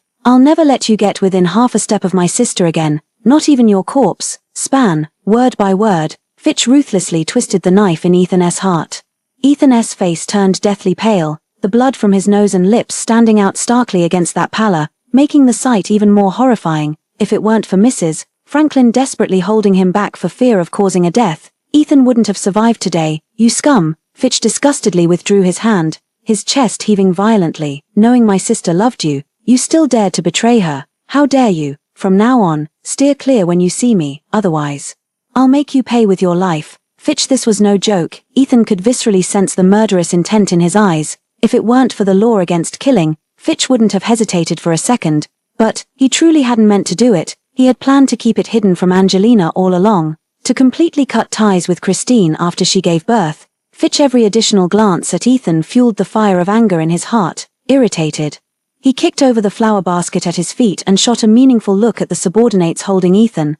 The men understood immediately and hurried to help push the coffin. Ethan's head buzzed, his vision darkened, and the metallic taste of blood flooded his mouth. He wanted to step forward and stop them, wanted to tell everyone he couldn't lose Angelina. Fitch deliberately blocked his path, spitting in disgust. As a man, Ethan, you make me sick. Had I known you were this kind of scum, I'd never have let you near my sister. Ethan watched helplessly as the coffin was wheeled away, a sudden pain piercing his heart, his limbs going numb with weakness. The man who once dominated the business world now stood helpless as a child. I was wrong, Angelina, don't leave me, I beg you, don't abandon me, yet. The only response he received was the collective sigh of the guests. The one who had adored him with all her heart, Angelina, would never reach out to him with a smile again. 7 days passed in the blink of an eye. Fitch personally arranged Angelina's funeral at home. During this time, Ethan came many times, but was always driven away by Fitch. Angelina had prepared those photos, videos, and audio clips that played on loop across the city's large screens from the wedding day until the funeral ended. Everyone witnessed Ethan's betrayal. I'll never believe in love again. How much pain must Angelina have felt when she slit her wrists? No physical pain could compare to the heartache. A childhood sweetheart she'd loved her whole life turned out to be rotten from the start. When black spots appear on an apple's surface, its core must have long been rotten. For a time, not only was Ethan universally condemned online, but even the Edmund family's stocks kept plummeting. Mr. Franklin and Mrs. Franklin joined forces with the Edmund family's rivals to launch a fierce attack, plunging the entire Edmund family into panic and instability. In the hospital, Christine was hospitalized due to a miscarriage. Her health deteriorated rapidly, visibly losing weight and hair, her once beautiful appearance now gone forever. Staring at the half-empty 4-bottle, Christine smirked self-deprecatingly. Now, with her child gone, her dream of marrying into wealth had completely shattered. She hated with every fiber of her being. Ethan's words still echoed in her mind. Ethan said her child didn't deserve to live, but what about him? Did he deserve to live well? Gritting her teeth, Christine pulled out the 4-needle from the back of her hand. Christine dragged her broken body out of the hospital. If she was going to die, then they would all die together. No one would get away unscathed. Blocking Ethan in the parking lot of the Edmund family's corporate building, she climbed into his car unannounced, fueled by a desperate resolve to die. In the cramped confines of the car, Ethan felt his breath hitch for a moment, the vague ache in his heart suddenly magnified. His eyes turned red as he coldly demanded, "What are you doing here?" "Of course, to have a heart-to-heart talk with you." Christine tucked the hair behind her ear, just like when she first met him, smiling gently and charmingly. Ethan, however, turned his face away in disgust, his throat tightening. "What, trying to disgust me? Or do you think I have any feelings for you? That a few pathetic displays in front of me would soften my heart? Christine, give it up. From the beginning, it was because you willingly degraded yourself. If you hadn't drugged my drink, slept with me, and threatened to tell Angelina if I didn't stay with you, what makes you think I'd ever spare you a glance? If I'd known from the start that your appearance would lead to Angelina's death, I would never have looked at you twice in this lifetime. Because of you, I lost my beloved. You'll pay with your life." The smile on her face cracked slightly. Christine could no longer keep up the act and let out a self-mocking sneer. "Come off it, Ethan. Anyone would think you're some lovesick fool pining for Angelina, playing the noble martyr with all this true love nonsense. After the first time, when did I ever drug you again? Get out." Ethan winced as if struck, his eyes darkening with fury. The temperature in the car plummeted to freezing. Christine remained utterly unfazed. "You can't honestly say you never felt anything for me, Ethan. Admit it, I'm in your heart. Why else would you postpone your wedding to Angelina for my sake? You must have seen the comics on her Twitter, right? The whole trending scandal. You couldn't have missed it. You hurt her over and over. Guess how much she must have hated you before she died. Get the hell out of here." Ethan's veins bulged at his temples, something hot spilling from the depths of his eyes. Christine remained as nonchalant as ever. "You say get out and I should just leave. I chased after you for 7 years, the best years of a girl's life, all wasted on you. Don't you owe me something in return? If not for your 7 years of obsessive entanglement, Angelina and I would have had countless more years together. How dare you even bring this up now?" Ethan couldn't take it anymore. He got out of the car and dragged Christine down, drowning in endless agony. The torment of remorse was unbearable. Christine sat on the ground, completely indifferent, her maniacal laughter echoing through every corner of the parking lot. Ethan was in so much pain he could barely breathe. All of this was his fault. 1 month later, Angelina returned after traveling abroad to relax. Angelina, Mr. Franklin greeted her with pleasant surprise. Mrs. Franklin held Angelina's hand and couldn't hold back her tears. "Child, why didn't you tell us you were coming back? Your father and I could have picked you up." Angelina tightly hugged Mr. and Mrs. Franklin. During her time abroad, she hadn't felt much peace in her heart, but the moment she saw her parents, she felt as if she had been reborn. In the following days, the Franklin family used some means to readopt her under a new identity as their foster daughter, keeping her name unchanged. Angelina's return brought life back to the long unoccupied Franklin family villa, the familiar bed, the familiar home. Angelina's life seemed to return to how it was before, except for the absence of Ethan, as if nothing had changed. Next door, Edmund's villa, unlike the joyous atmosphere of the Franklin family, ever since Angelina left, Ethan seemed like a completely different person. Every time he closed his eyes, he would recall that day when he returned to the marital home he shared with Angelina, seeing the trail of blood from the bathroom stretching all the way to the doorway. The bathtub was full of blood. Every time he closed his eyes, he would see Angelina standing before him, slashing her wrists over and over. He didn't dare return to the home he'd shared with Angelina, nor could he sleep. He drowned himself in alcohol day after day, abandoning both work and home, reduced to a pitiful wreck of a man. Mrs. Edmund could no longer bear the smell of alcohol in the room and finally took the key to open the door.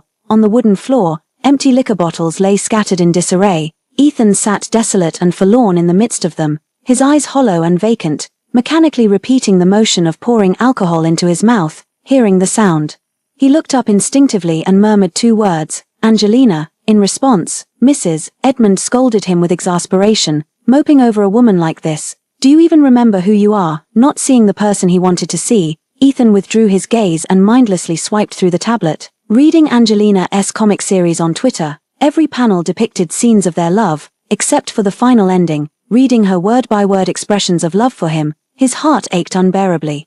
"What should I do, Mom? I can't find Angelina anymore. Angelina doesn't want me anymore." Wiping his tears with grievance, Mrs. Edmund felt heartbroken, but even more resentful. "Go take your drunken tantrums elsewhere. I have no son like you." She grabbed Ethan by the body, pulling him up and shoving him out. The wine bottle fell to the ground. Ethan was dazedly pushed out the door, followed by the loud slam of it closing behind him. Irritated, he kicked away a flower pot at his feet, only to look up and catch sight of a familiar figure in a white dress passing by his doorstep. Ethan's bleary eyes suddenly focused, his throat aching hoarsely. Angelina.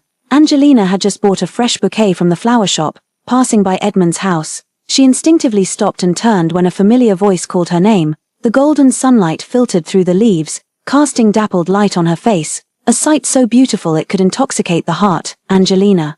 Ethan staggered out, squinting uncertainly as if straining to confirm something. The moment he approached, Angelina caught a pungent whiff of alcohol. The smell was so foul that she frowned in disgust and took a step back. Seeing that familiar face, she no longer felt even the slightest stir in her heart. To her, Ethan had completely become a thing of the past. Not a single ripple of emotion remained in her heart. "Angelina, I'm not dreaming. You are Angelina, aren't you?"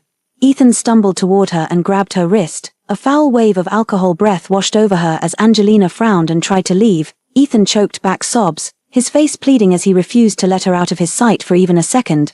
"Angelina, you're not dead, right? I knew you wouldn't leave me. How could you bear to abandon me alone? Can you stay away from me?" Angelina stared blankly at the handsome face before her, feeling nothing but disgust. Looking at Ethan now, Angelina could only find it laughable. How could someone use the lie of love to hurt others without restraint, then shamelessly cling on like a leech? She must have been blinded by foolish infatuation before, to have been so devoted to him. At this thought, Angelina could no longer tolerate it and pushed him away, her eyes undisguised with disgust for Ethan. "Sorry sir, I don't know you. Please behave yourself." She faked her death to break free from him, determined never to have anything to do with him again. Little did she know these words would completely ignite Ethan. With bloodshot eyes, he grabbed Angelina and tried to pull her inside.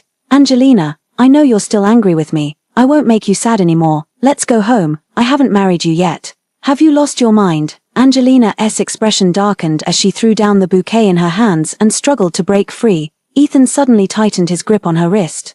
Angelina completely lost her temper. "You lunatic, let go of me, Angelina." Bang, a fist smashed into Ethan's cheek. Angelina hadn't even had time to react before her captured wrist was freed.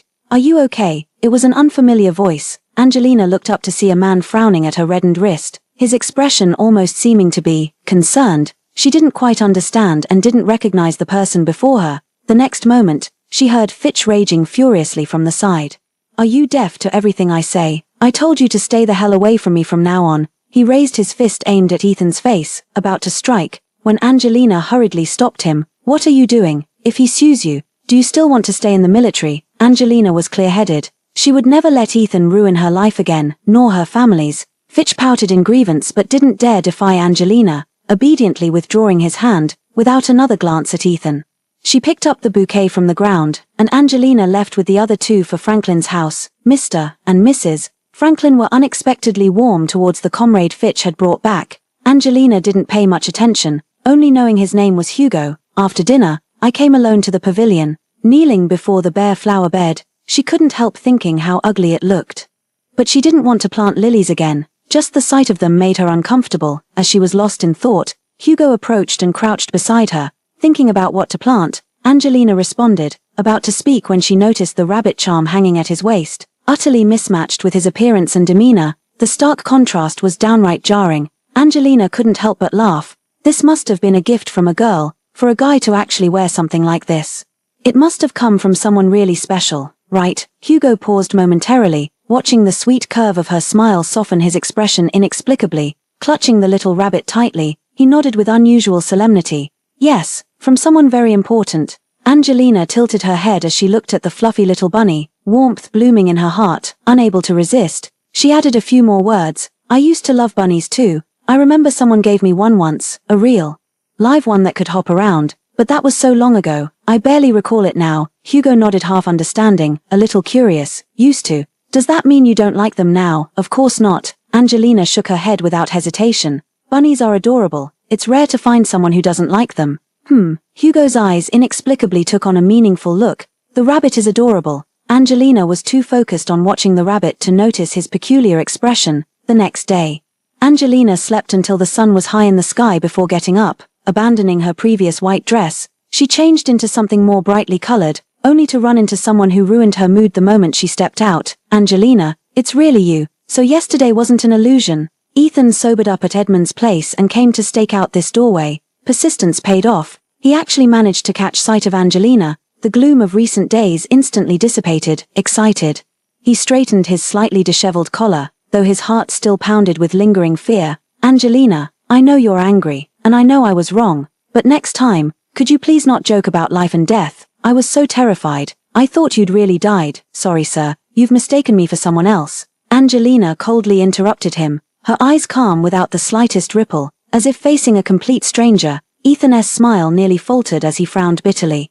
Trying his best to explain, Angelina, I didn't marry Christine. I truly know I was wrong now. Please don't be angry with me, Angelina. Let's get married right away. Okay. As he spoke, he reached out to grab Angelina's hand. Angelina instinctively frowned and dodged away. Please respect yourself. It's true that I'm called Angelina, but I really don't know you, let alone like you. Marriage is completely inappropriate.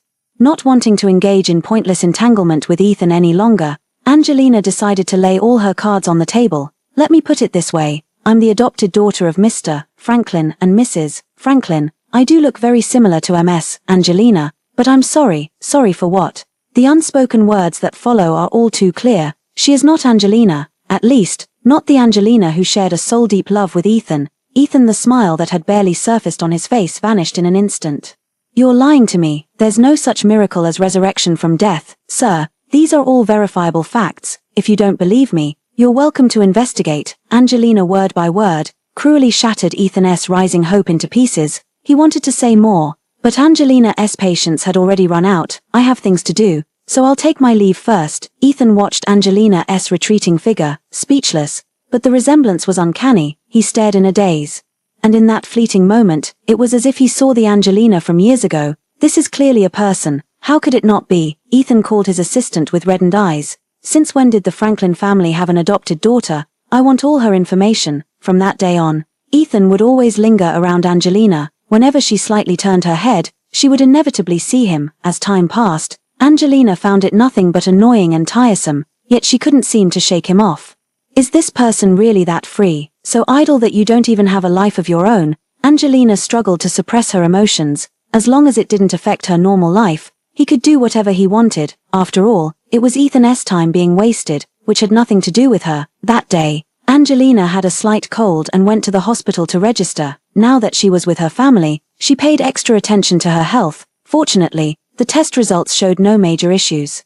She sighed in relief as she walked down the hallway, replying to messages from her family, when suddenly a bony, skeletal hand grabbed her. "Angelina, aren't you supposed to be dead?" Angelina frowned and turned at the sound of the voice, only to see a woman with thinning hair, sallow skin, and a face gaunt beyond recognition. She stared for a long time before barely recognizing that this person was Christine. The moment this name popped into her mind, Angelina's eyes flickered with surprise.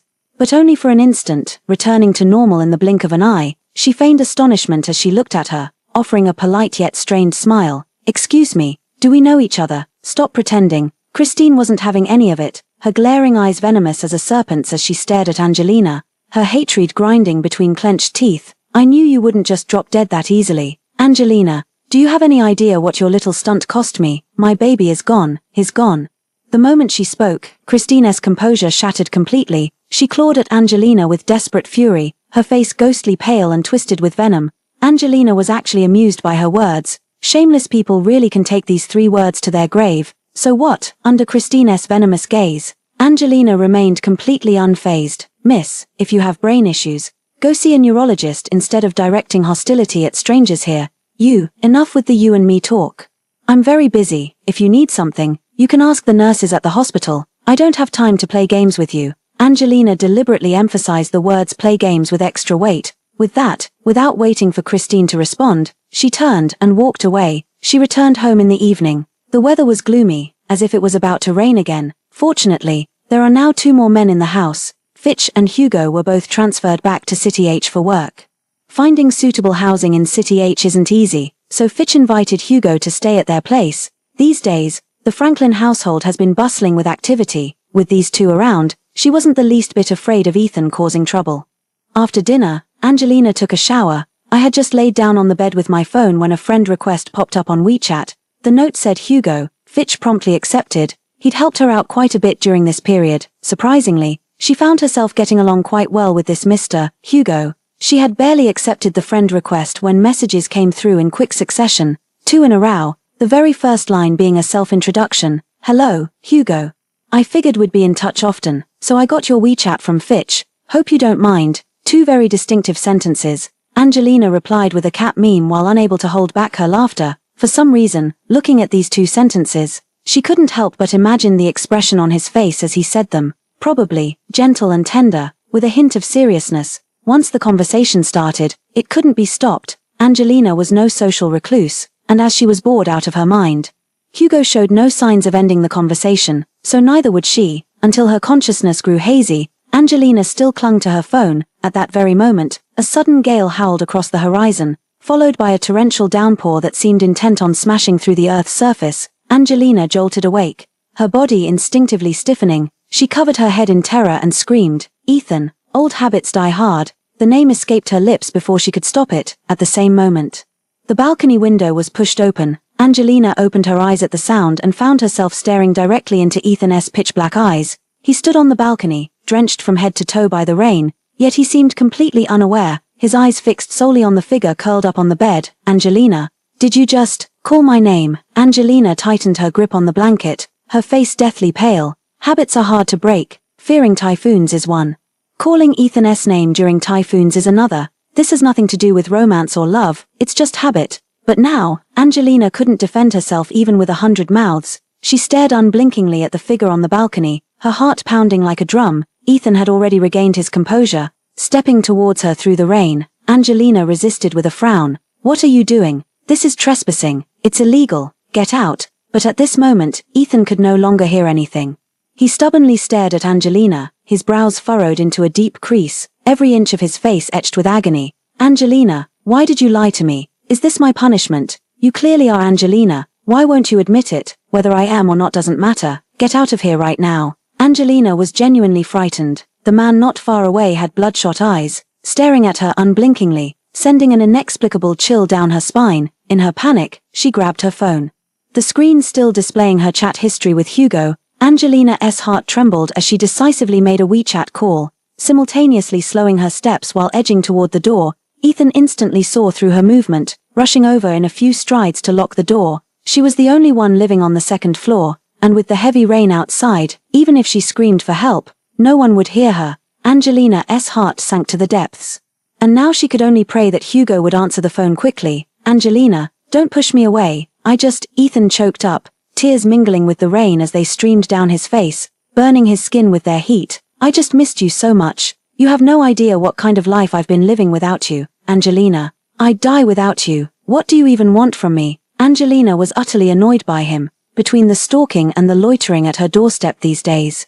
She truly had enough. Let me make this clear. No matter which Angelina I am, I don't love you now. If you had any self-awareness, you'd stay far away from my life. Ethan, wasn't dying once enough for you? Do you want me to go through it again? I refuse to waste another second of my time or life on you. Gambling with my life once was more than enough. No, it's not like that, Angelina. I don't know. Ethan stepped forward painfully, trying to reach for her. Angelina recoiled in disgust. Stay away from me. If you care so much about Christine, why are you looking for me? Ethan, save your breath. I don't want a man who's been tainted. Did you really think I was some kind of garbage dump? Ethan stood frozen by her words, unable to take another step. He couldn't understand, couldn't comprehend how things had come to this. He and Christine had no feelings for each other at all. Angelina, I was wrong. If you don't like it, I won't do such things anymore. Please don't look at me with those eyes. It hurts me. Angelina wrinkled her nose in disgust. Your pain has nothing to do with me. Your closeness makes me sick. So could you just stay away from me? Angelina. Ethan stared in disbelief at Angelina. Is this still the same Angelina who couldn't bear to see him suffer for even a moment? However, before he could ponder further, the locked door suddenly began rattling under forceful banging. Angelina's eyes flashed with cunning as she urgently shouted toward the door, "It's locked, just kick it down." Fearing injury, the moment she finished shouting, Angelina fled as if running for her life. Ethan wasn't so lucky. The door was kicked open by the two people outside, and Ethan, standing close by, was hit by many splinters of broken wood, leaving numerous large and small bloody scratches on him. Hugo immediately looked for Angelina as soon as he entered. "Are you okay?" The terror in his eyes was unmistakably clear. Spotting someone, he rushed over without hesitation and cupped her face in his hands. "Didn't scare you to tears, did I, Angelina? What kind of bizarre logic is this?" Ethan watched their intimate gestures, his face drained of color as if struck by a heavy blow. "Angelina, is he the reason you refuse to come back to me?" Angelina paused, feeling an inexplicable satisfaction at seeing him so deflated. Without hesitation, she linked arms with Hugo and boldly lifted her chin. "Yes, let me introduce you. This is my fiancé, Hugo." Outside, the typhoon howled as torrential rain poured endlessly. The dim lighting in the room cast an indescribably eerie atmosphere. Hugo stood frozen in place, staring at Angelina with utter disbelief, his body stiff as a board. Ethan also froze, his lips trembling slightly as he forced out a pained syllable. "Angelina, no lies, it's the real deal. This is my fiancé. Introduced by my younger brother." With that, she decisively raised an eyebrow at Fitch. Fitch forced a dry smile, his gaze repeatedly darting toward Hugo. The daze lasted only a moment. Hugo quickly regained his composure and pulled Angelina into his arms. "What, you covet my fiancé?" As these words were spoken, another thunderbolt suddenly cracked outside. The flash bright as daylight illuminated Ethan's face, turning it deathly pale. The Franklin parents, who had rushed over upon hearing the commotion, happened to catch this statement. Exchanging a glance, they simultaneously shifted their gaze toward Hugo. Angelina's expression nearly slipped beyond her control. With a gentle smile, she greeted her parents. "Mom, Dad, good evening." "Good evening, my foot, Mr." Franklin was the first to snap out of it. He glared furiously at Ethan, who was standing stiffly to the side. "That Edmund family is nothing but a den of snakes and rats. Where are their manners, climbing through people's windows in the dead of night? Have they developed some kind of addiction to it?" These words were truly unpleasant to hear. Ethan clenched his fists tightly. He stepped closer to where Angelina stood, his voice choked with emotion. "Why, Angelina, didn't you always say you'd marry me since we were kids? Why are you his fiancé now? You're mine. Have you forgotten the bond we shared growing up together?" Growing up together, a bond? Angelina coldly lifted her gaze, feigning a moment of strained recollection. Word by word, mercilessly she said, "Tell me, when you were tangled up with Christine, did any of this ever cross your mind?" Ethan was left speechless by her retort. Indeed, in this childhood sweetheart romance, he was the one who betrayed first. What about love? He refused to give up. "You loved me so much. How could that love just disappear?" "Angelina, let's stop fighting. Let's get married." "Okay, I've completely cut ties with Christine." and from now on, I'll listen to everything you say. I'm willing to. Besides, I don't know any Christine, I only have you, this time. Before Angelina could speak, Hugo was the first to respond to Ethan's words. Sliding down Angelina's arm, he tightly grasped her small hand, slowly intertwining their fingers, and solemnly promised her, Angelina, I can also listen to everything you say. When it comes to following orders, I'm definitely better than him. Angelina was caught off guard by his sudden assurance. Ethan glared at him with undisguised disgust in his eyes. Angelina and I grew up together. What makes you think you can come between us? Hugo felt a lump in his throat, his obsidian dark eyes fixed unwaveringly on Angelina. All his confidence rested with her. Angelina clasped his hand in return, her lips curling into a frosty smile. Why couldn't I, Ethan? Don't forget, Christine managed to wedge herself between us. Childhood sweethearts are just a gimmick anyway. How many of them end up despising each other? Deliberately lifting Hugo's hand before Ethan, she remarked with icy mockery, who in this world can't live without someone else? Ethan, don't be so naive. We're adults. Liking someone is just a fleeting whim. Ethan was ultimately dragged back by Edmund's parents. A late-night farce left both families in turmoil. Edmund's family had barely left when Fitch could no longer contain himself, rushing excitedly to Angelina and Hugo. What's going on with you two? Since when? How come I didn't hear a thing about this? To this, Hugo remained silent. Angelina awkwardly rubbed her nose, feeling slightly guilty. Just a shield, that's all, she muttered softly. Then after some thought turned to Hugo and sincerely apologized. I'm sorry, I just don't want him bothering me anymore. He keeps pestering me, and it's really annoying. What I said today was only because I don't want him harassing me anymore. Angelina explained her reasons as earnestly as possible, but Hugo seemed completely indifferent. You don't need to explain anything to me. I'm happy to help. Oh my. Fitch pursed his lips with an annoyingly smug expression, his tone flippant. Hugo.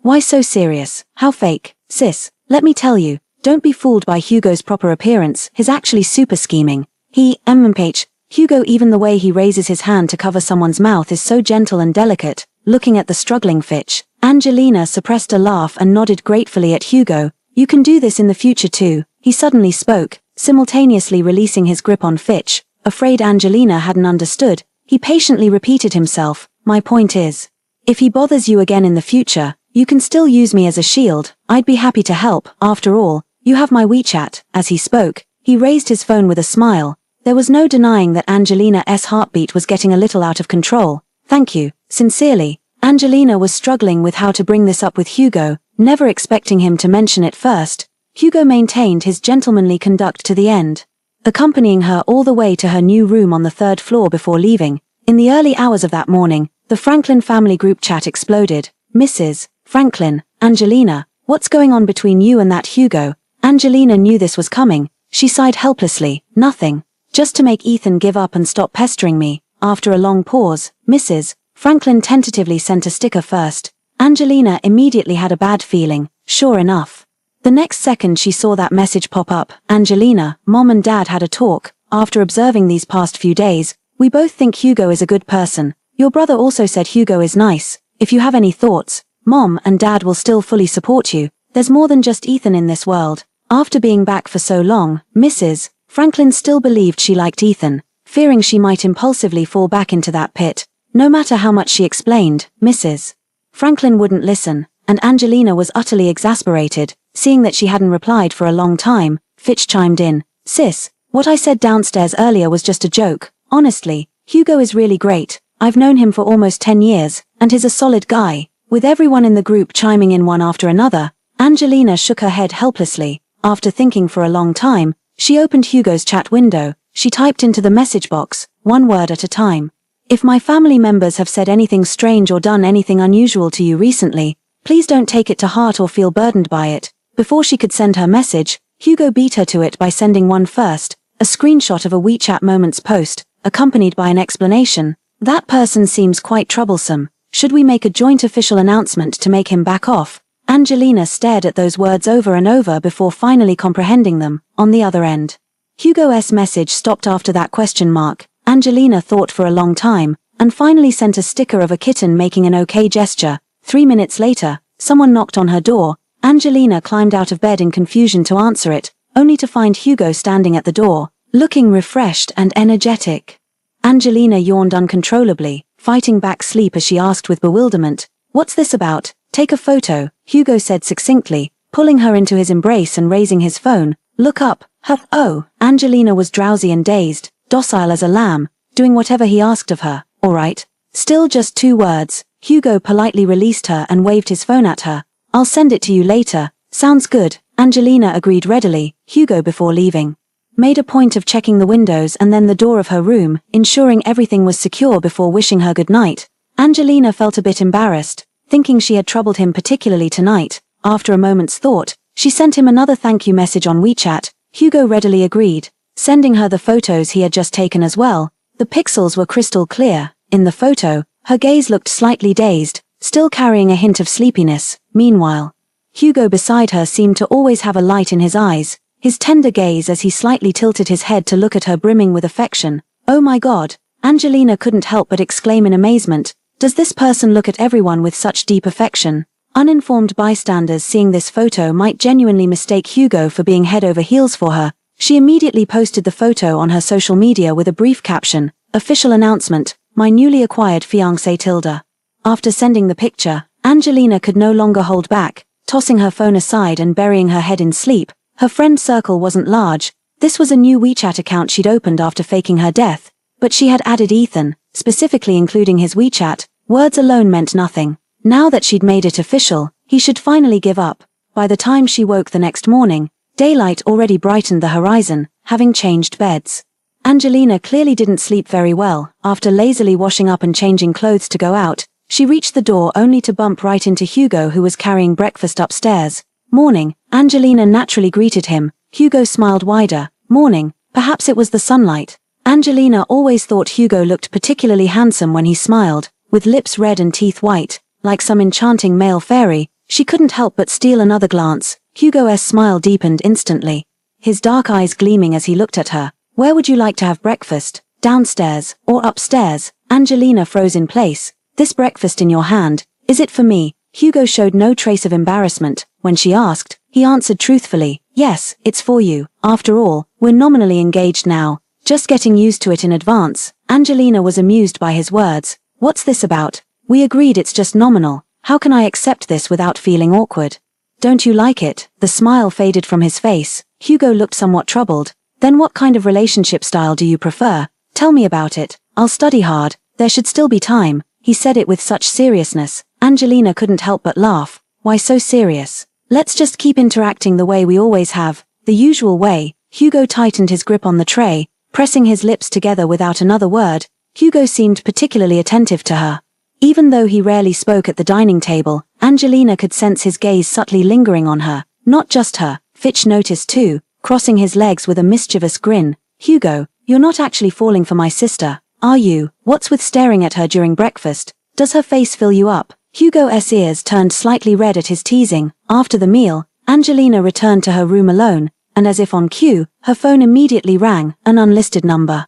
Angelina knew exactly who it was with just one glance. Ethan's phone number had long been etched in her memory, yet she didn't want to answer. The person on the other end was annoyingly persistent. If she didn't pick up, they just kept calling relentlessly. Angelina couldn't be bothered to block the number. She'd seen this routine too many times before. If she blocked one, the persistent caller would just find another number. It was a never-ending cycle. After nearly 10 repeated calls, the other end finally gave up. Angelina placed her phone on the bed, stretched lazily, and headed downstairs. Earlier, she'd ordered some hydrangeas from the florist to plant in the barren flowerbed downstairs. At this hour, only she and the nanny were left at home. She asked the nanny to help unload the flowers while she walked outside the villa in the neighborhood.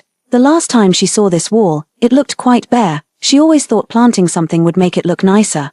Walking and looking around, Angelina didn't notice at all that a figure was slowly approaching her from behind. As she reached the corner, a large hand wrapped in a medicinal packet suddenly reached out from behind her, tightly covering her mouth. Angelina's eyes widened abruptly as overwhelming terror surged through her like a tidal wave. Unable to resist the drugged packet in the assailant's hand, she was forced to inhale the substance. The more she struggled, the faster her strength drained away. She could only watch helplessly as her home's courtyard wall grew increasingly distant. After just a few steps, she could hold on no longer. Her vision darkened as she lost consciousness. When she woke up again, Angelina found herself in complete darkness, her hands and feet bound. There was no sound around her, only a faint fragrance lingering at the tip of her nose. She waited quietly for a moment before hearing the soft sound of a door opening. "Speak. What do you want?" Angelina steadied her voice as much as possible, facing the other party calmly. That person remained silent. Angelina's accusation fell on deaf ears. Angelina grew increasingly impatient. After counting down the final 3 numbers, her patience ran out completely, a mocking smile tugging at the corners of her lips. "Did you think staying silent would hide your identity, Ethan? We grew up together after all. I'd recognize that cologne of yours anywhere." Angelina heard a faint, sharp intake of breath, her heart fluttered slightly, and the smile at the corner of her lips instantly grew wider. "What? Daring to act but not daring to admit it, Ethan? You weren't such a cowardly man before." The voice beside her grew louder, accompanied by what seemed like a sigh. After a long while, Angelina finally heard the man's slightly trembling voice speak up. "Angelina, must we always speak to each other like this? Can't we just be like we were before?" Ethan was utterly exasperated. Angelina seemed to have heard the most ridiculous joke. "The fact that I can speak to you calmly now is already the limit of my patience. Ethan, you betrayed me once, and now you've kidnapped me again. Do you want to watch me die a second time?" Every word, like a string of pearls, pierced Ethan's heart with pain. He sighed silently, walked over, and removed the black cloth covering Angelina's eyes. As light returned, Angelina momentarily struggled to adjust. The lingering scent unique to Ethan clung persistently to her nose. Fortunately, the indoor lighting wasn't too harsh, and after adjusting for a moment, she could adapt. Not wanting to waste time beating around the bush, Angelina got straight to the point, cut to the chase. "What do you want? To take you away?" Ethan clenched his sleeve, his face wearing a pleading, bitter smile. "Angelina, my parents don't agree with us being together. How about I take you abroad? We can live our own lives there. I promise, no one will ever come between us again." Angelina couldn't follow his train of thought. "If even my own parents don't approve, what makes you think I would? Ethan, I can accept that you no longer love me, but I cannot accept your repeated deception." Now she feels nothing but hatred for Ethan, an overwhelming tide of loathing. Ethan desperately clutched Angelina's shoulders, feeling as if thorns had sprouted in his heart. The sharp thorns pierced his chest, each heartbeat a torment akin to death by 1,000 cuts. "Angelina, I didn't lie to you. I truly didn't marry her. That wedding never went through. You've been the only one in my heart all along. What happened between us was just an act, just playing along." "What kind of play?" Angelina stubbornly held his gaze, memories rolling through her mind frame by frame, each scene carrying an uncontrollable fury. "You've been chatting with her for 3 years. How many places have you gone behind my back? How many things have you done? And you call this just playing along? Were all those days and nights together just playing along? Each and every one of these so-called plays is utterly disgusting." Angelina watched with cold eyes as Ethan's face turned deathly pale. Yet she showed no intention of letting him off, letting out a scornful laugh. "When you kept putting on an act with Christine time and again, did you ever stop to think you still had a fiancé waiting for you? You were the one who kept swearing to be my knight and mine alone. Ethan, your indiscriminate behavior, your duplicity, your habitual deceit, it's utterly revolting. So tell me, why should I forgive you?" Ethan lost all color in his face, turning as pale as a sheet of paper.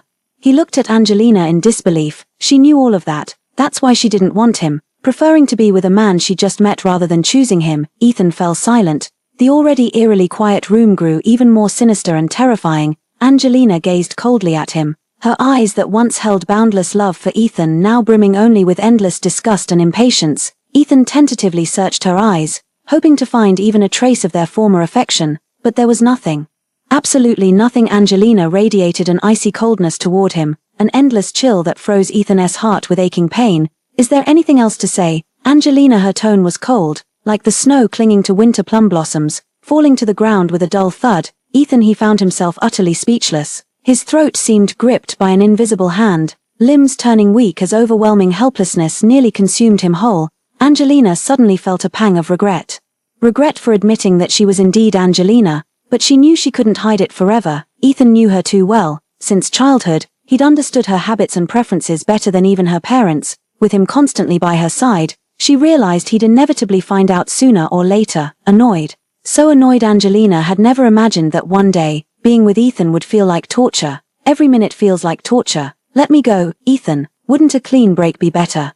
Breaking up is not an option. Ethan had been silent for too long. When he finally spoke again, his voice was hoarse. In the flicker of his gaze, he seemed to have made some decision.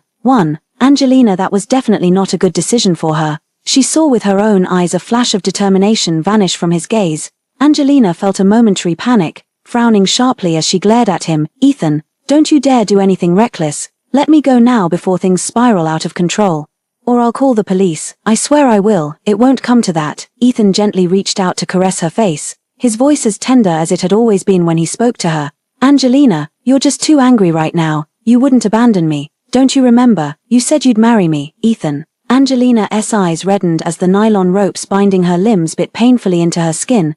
"Angelina, don't cry. When you cry, it breaks my heart." Ethan gently wiped away her tears, his fingers trembling with each movement. Angelina struggled to calm the restless emotions in her heart. When force didn't work, she had no choice but to try gentleness. Silently sobbing, she painfully moved her limbs slightly, each movement bringing more tears to her eyes. "It hurts, Ethan. I'm in pain. Please don't tie me up." The moment her voice softened, Ethan was at a complete loss. "I'm sorry." He hastily reached out to untie the rope for her. Looking down at her skin reddened by the friction, his eyes filled with self-reproach. "Angelina, I'm sorry. I didn't mean to hurt you." Angelina silently watched him, her heart inexplicably aching. In a daze, Angelina caught a whiff of something. She wrinkled her nose and was about to speak when, out of the corner of her eye, she caught the reflection of lively, leaping flames dancing across the window. In that instant, Angelina's mind went blank. She stared at Ethan in shocked disbelief as the flames in the window grew larger and more violent, threatening to consume everything in their path. "Ethan, are you insane? Are you trying to burn me alive?" "What?" Ethan frowned in confusion until he turned and saw the reflection in the window behind him. His body stiffened as he hurriedly stood up. In the courtyard below, a gaunt figure stood there, her eyes filled with triumphant, deranged laughter. "Ethan, Angelina. You will accompany my child in death." Angelina rushed to the window and instantly recognized the person below. "Christine, you're insane." Christine wanted to die, and she was determined to take them all with her. No one knew how long the fire had been burning. The flowers and plants in the courtyard were all ablaze, the raging flames licking the air, making everyone's eyes sting. The courtyard was littered with bottles and jars. Christine stood right in the middle of them, continuously opening containers and splashing their contents against the walls. As she poured, she spewed venomous curses. "Angelina, didn't you cheat people with your life? Didn't you die? How can a dead person still be alive, if you're not dead enough? Let me help you." "Ha ha ha ha ha. Ethan, if you had any conscience at all, you should be grateful to me. I've let you die together, to perish with the one you love most. You should have no regrets in this life." Her shouts grew increasingly hoarse as she continued. Angelina tried to pull Ethan toward the exit. Thick smoke had already seeped through the doorway, its inky black tendrils stinging their eyes to tears. Angelina covered her nose and mouth as she mustered the courage to pull open the door. Behind the door lay a veritable sea of flames. No way, she had barely managed to come back to life. There were still so many things she wanted to do. "Angelina is not afraid." Ethan pulled her back, his crimson eyes swiftly scanning the room. Finding a blanket, he grabbed it and rushed to the bathroom, turning on the faucet to thoroughly soak the blanket, leaving no corner untouched.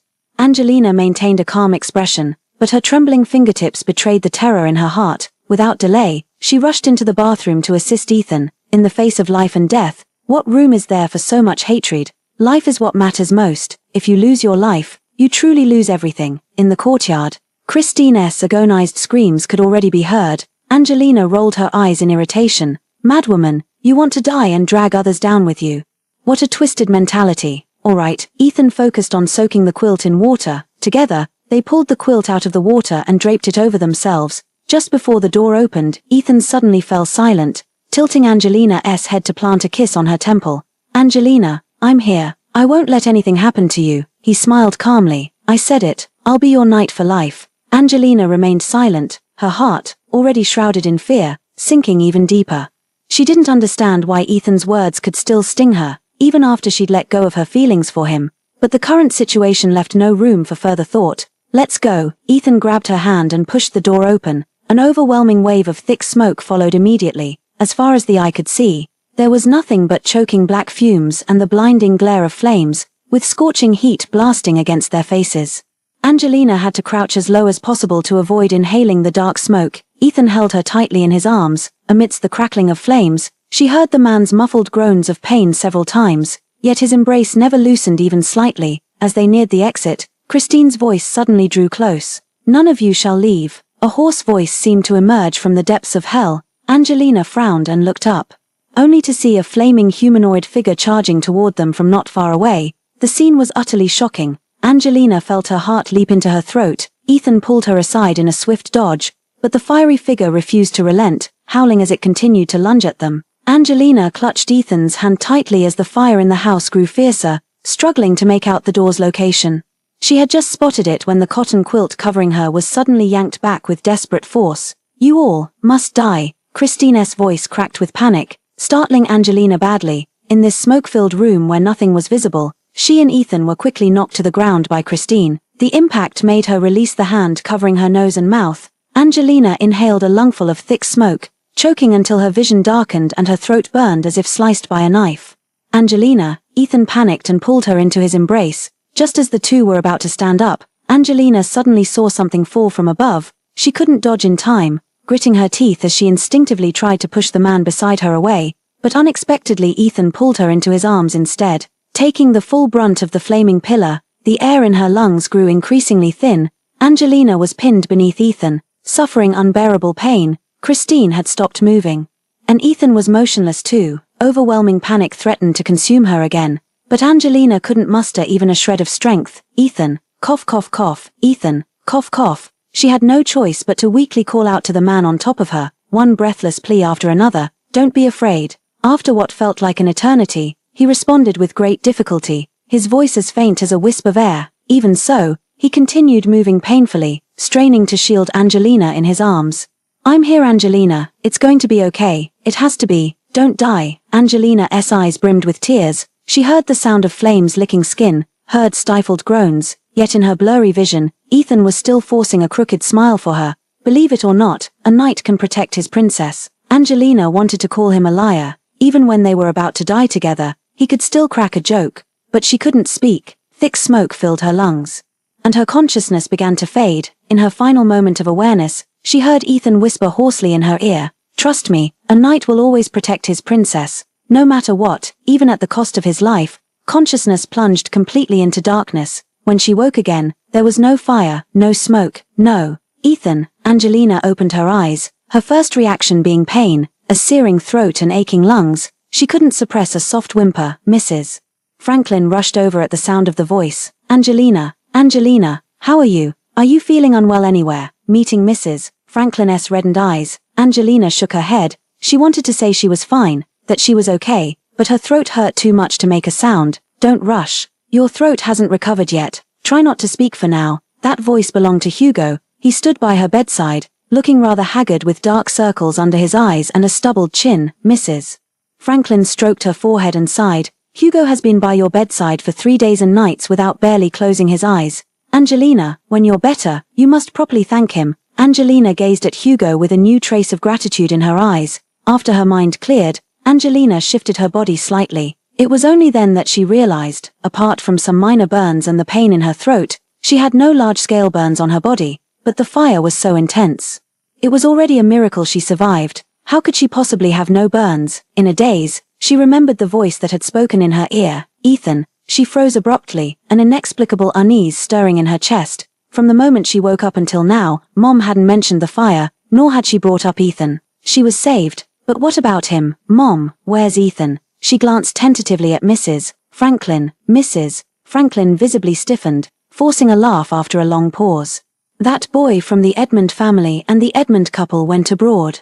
"He, liar." Mrs. Franklin couldn't lie to save her life. Her acting was just too terrible. Just as she was about to go ask Hugo, the hospital room door suddenly swung open. Fitch let out a heavy sigh, his face grave. "Mom, I never would have thought that Ethan would actually risk his life to save my sister. At least he didn't waste those years as my brother-in-law. But what a shame, gone so young. Who knows how my sister will take the news." At this point, the words trailed off. Fitch clearly hadn't expected Angelina to be awake, staring at her stiffly as the regret on Fitch's face shattered into fragments. Angelina seemed lost in a daze. "Ethan, he is dead, you little brat. What's gotten into you? How old are you now? Must you shout everything at the top of your lungs?" Mrs. Franklin was left speechless by Fitch's careless attitude. Fitch knew he had made a mistake and kept his head down, not daring to make a sound or even glance at Angelina. Angelina lay on the hospital bed, a peculiar emotion flickering in her eyes as her hands beneath the sheets involuntarily clenched into fists. Mrs. Franklin looked at the dazed Angelina, couldn't help sighing again, then took her hand and gently stroked it. "Angelina, Don't be too sad. That boy from the Edmund family, everyone has their own fate. He protected you with his life. This is a debt we owe to the Edmund family. Angelina's eyes felt sore and swollen, yet no tears would fall. Two conflicting emotions seemed to war within her heart. Half was an indifferent calm, while the other half was a deep, surging grief from her core. This torment was nearly driving her mad. Mrs. Franklin wanted to persuade further, but Angelina waved her hand dismissively, unable to speak. She could only manage clumsy gestures in sign language. The gist was that she was fine and there was no need to worry. Mrs. Franklin couldn't possibly stop worrying. But seeing the exhaustion in her daughter's eyes, she ultimately refrained from saying more. Rest well when you're tired. This wasn't your fault. He saved you. That was his choice. Angelina pursed her lips and nodded, lying back without opening her eyes again. For 7 consecutive days afterward, no one dared mention the name Ethan in front of Angelina. Everyone silently agreed to treat those 3 syllables as some kind of forbidden incantation. But as time passed, the profound sorrow from that day never resurfaced. Angelina had once again become the Angelina who had long lost all feelings for Ethan. It was only through repeated inquiries that she learned how, during that fire, Ethan had shielded her tightly in his arms, using his last ounce of strength to wrap her in a water-soaked quilt, saving her from disaster. When the firefighters arrived, they found Ethan charred beyond recognition by the flames, while beneath him, protected with his dying effort, was her. On the 8th day, Angelina was discharged from the hospital safely. Many people came to pick her up from the hospital, including Hugo. He even went so far as to prepare a proper bouquet, and the way he looked at her was just as tender as that night when they officially announced their relationship with a photo. During his hospital stay, he came almost every day, bringing her different snacks and toys each time. Taking advantage of the moment when Franklin's parents and Fitch were helping her pack, Angelina called Hugo to the stairwell with a puzzled expression. As their eyes met, Angelina remained silent for a long moment before finally speaking the words she had prepared. Ethan is dead. I won't be harassed anymore. Thank you for your help during this time. Hugo was sharp. It took him only a second to understand. So you mean our engagement can end here? He asked. His question was blunt. And that was exactly what Angelina wanted from him. Yes, it can end now. For some reason, she could never face Hugo with complete ease. She always felt there was something odd about him. He was almost too good to her. Hugo sighed helplessly, somewhat frustrated. But I don't want it to end. What should I do? What? Angelina heard the words with her ears, but her mind couldn't process them. Don't want it to end. Why? Yet unexpectedly, Hugo suddenly leaned in, staring at her for a long time.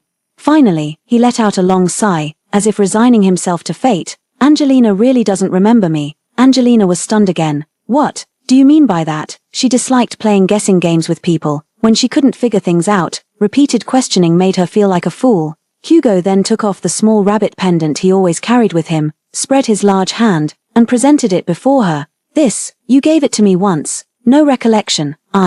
Angelina was momentarily at a loss for words. Should she have any recollection of this? Noticing the blank confusion on her face, Hugo smiled as he placed the stuffed rabbit in her hands, then raised 2 fingers and wiggled them playfully before her eyes. During that summer when you were 7, near your grandmother's place, you sneaked into a rabbit breeding farm and rescued a little kid who'd collapsed from heatstroke. Surely you remember that. Rabbit breeding farm. Angelina frowned, searching her memory bit by bit until that long-buried image surfaced. Her mind jolted as she stared at the crew-cut man towering a full head above her with ghostly terror in her eyes. Wait a minute. Don't tell me you're that little sister who used to follow me around back then. That summer when she was 7. Her parents dumped her at her grandparents' house. Her grandparents preferred peace and quiet, having built a large villa in the countryside years earlier.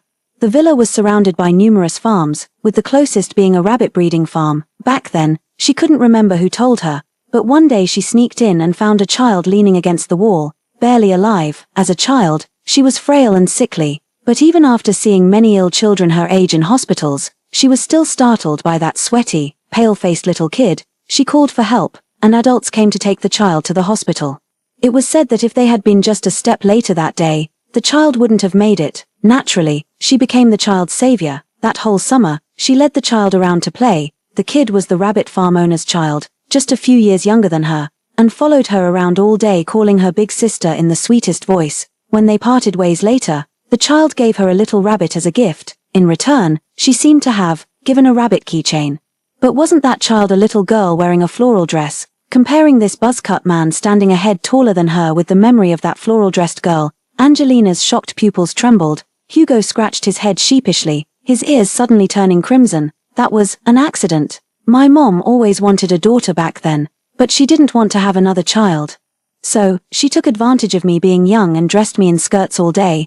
Angelina had never encountered anything so absurd in her life. You really couldn't blame her for not considering that possibility. The difference was just too stark. Who could have guessed? Hugo was flustered by the silence, his gentle smile barely holding on. I actually, really want to make this official. Angelina, I've been searching for you for so long. Won't you give me a chance? Angelina was both amused and exasperated. What's this about? It's not like I'm some hot commodity. Hugo disagreed. You're quite fragrant. He cleared his throat lightly, his face turning red after saying this. Angelina patted his shoulder weakly. This is too sudden. Maybe give me some time to think. Angelina didn't deny her fondness for Hugo, but this pace was somewhat startling. Hugo showed little disappointment on his face, nodding along with her words. It's fine. I've waited all these years. What's a little longer? On the way back from the hospital, Angelina was still somewhat dazed. As the car left the parking lot, Angelina gazed absently out the window when her peripheral vision suddenly caught a strangely familiar figure near the alleyway. Wait, hold on. Angelina anxiously knocked on the car window. The driver in front, Fitch, looked puzzled. What's wrong? Stop the car. I need to get out. Angelina kept her eyes fixed on the window.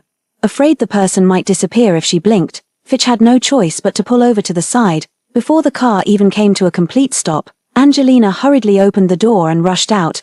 The autumn air had already turned chilly. Angelina stood in the crowd wrapped in a light coat. When she finally managed to push through the crowd and reach the mouth of that alley, the spot held nothing but a scattering of yellowed leaves. Wasn't it? Angelina's brows drooped. A pang of disappointment settling in her heart, Hugo approached from behind her, following her gaze into the alley. What's there? No. Angelina picked at her fingertips and took a deep breath. It was obvious. How could it possibly be? The fire was so intense that even if Ethan were still alive, he'd likely be lying in a hospital bed in agony from severe burns, unable to care for himself, let alone come here. Probably just seeing things. Let's go. She tried hard to suppress the melancholy in her eyes. Hugo suddenly took her hand. If you don't want to take the car, I can walk with you for a while. As he spoke, his gaze remained fixed on the ceaselessly falling leaves in the distance. Angelina stared fixedly at his profile for a long time, then inexplicably nodded. The withered leaves that fall in autumn still have a chance to regrow when spring comes again. From this day forward, there would truly never be Ethan in her life again. Time is the one thing that can least withstand close counting. A year passed in the blink of an eye. Angelina's life, however, had undergone significant changes. For instance, she grew accustomed to taking evening walks with Hugo after dinner, being carried home when tired, to his soulful gaze, and to his wholehearted devotion each day. She became used to Edmund's villa that never lit up again, to unexpected typhoons, and to the balcony where that reckless figure would no longer come rushing through danger. Typhoon days come often, and she still feels afraid, but she no longer utters that name without thinking. On this Qingming festival, Angelina was dragged out of bed by Mrs. Franklin while still under the covers. The Franklin family values tradition, and on Qingming festival, the whole family goes to the Franklin family's cemetery to sweep the graves. Angelina didn't dare to linger in bed after being pulled out, struggling to open her eyes to brush her teeth. Her phone screen showing a video call with Hugo. He was doing aerobics over there, a stark contrast to the utterly listless Angelina. My parents are also urging me to go home for the ancestral worship ceremony. I probably won't be back until tomorrow. Angelina listened drowsily and nodded. Then I'll come find you the day after tomorrow. Angelina, are you ready yet? We're leaving. Before she could finish, Mrs. Franklin called out again from the doorway. Angelina dared not dawdle any longer. She hurried through her morning routine, not even having time to chat with Hugo. The Franklin family cemetery was located in the suburbs, about an hour's drive without traffic. By the time the Franklin family drove from the city to the location, it was already noon. The suburban air was much fresher than in the city. Angelina immediately caught a pleasant, fragrant scent the moment she stepped out of the car. Her gaze was instantly drawn to an unnamed flower caught in her peripheral vision. After informing Mrs. Franklin, she followed the flower's location. As Angelina pulled out her phone to take a photo, she suddenly looked up to see a person whose face was entirely wrapped in bandages. Before she could react, Angelina turned pale and let out an instinctive scream of fright. The place was desolate, surrounded by cemeteries on all sides. The two stood just a few steps apart, and the figure, wearing a cap and a black hoodie, loomed beneath a tree, exuding an inexplicable, eerie chill. Angelina at first glance, she couldn't even tell if it was a person or a ghost. The person's exposed skin was entirely wrapped in bandages, with only a pair of eyes visible, and those eyes were fixed unwaveringly on Angelina. The sight was enough to terrify anyone who saw it. The Franklin family rushed over at her scream and helped her up. What happened? Weren't you taking pictures of the flowers? How did you end up on the ground? Mom, over there. Angelina continued staring blankly at the figure, her throat inexplicably tight. Following her gaze upward, Mrs. Franklin was also thoroughly startled. Coming to her senses, she patted Angelina's hand reassuringly. Don't be afraid, don't be afraid, Mom and Dad are here. Seizing the moment while the two were talking, Fitch, fearless as ever, had already walked over. Sorry about that, my sister's a bit timid, she didn't mean anything by it. Hearing the voice, the person seemed to suddenly snap back to reality but said nothing, merely shaking their head with it lowered. Seeing the person in such a state, Angelina felt a surge of guilt well up inside her. Suppressing her shock, she approached the person and forced an apologetic smile, pulling out a piece of chocolate from her pocket as a peace offering. Sorry, I didn't see clearly earlier.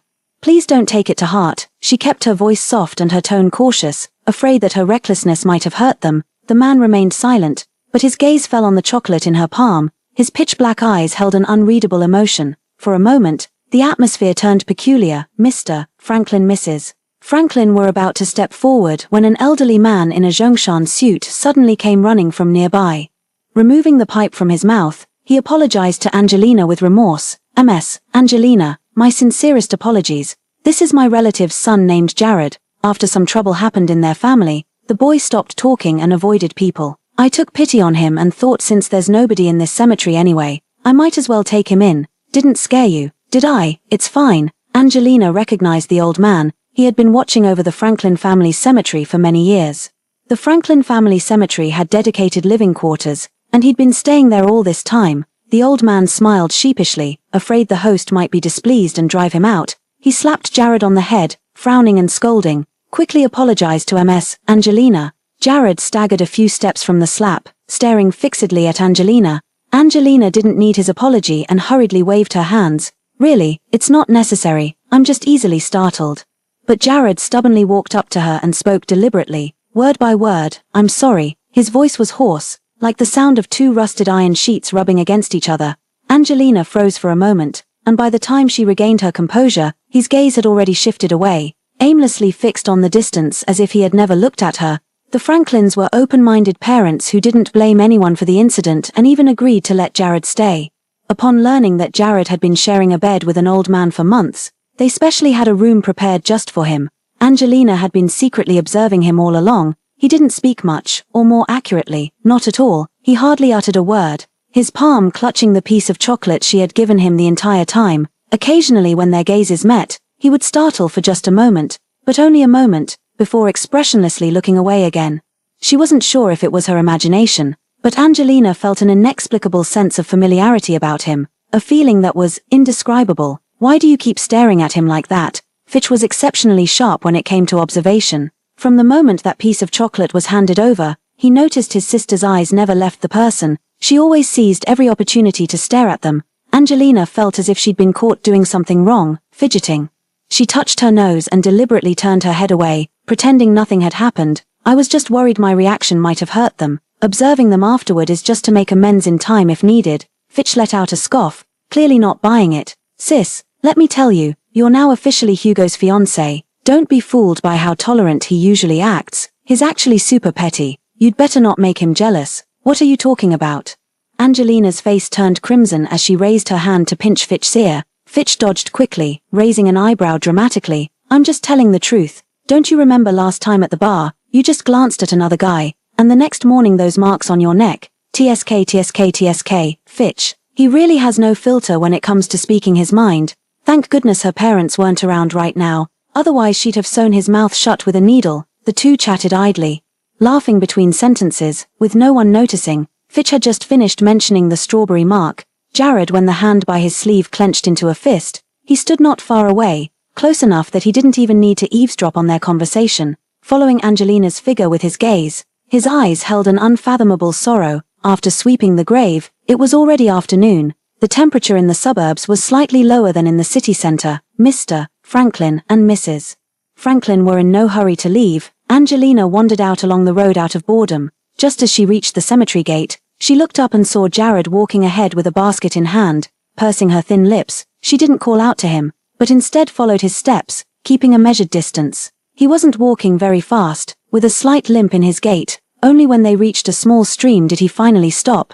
Angelina stood with her hands behind her back, watching as he casually found a patch of ground to sit on, opened the basket, and began stuffing a flour roll into his mouth. He does everything slowly, walks slowly, eats slowly, each bite seeming particularly laborious. Angelina approached slowly, just a few steps away when Jared sensed something and turned his head warily. Upon seeing her, a clear flicker of surprise flashed in his eyes, along with a trace of pain that was hard to detect. Angelina saw it clearly but said nothing.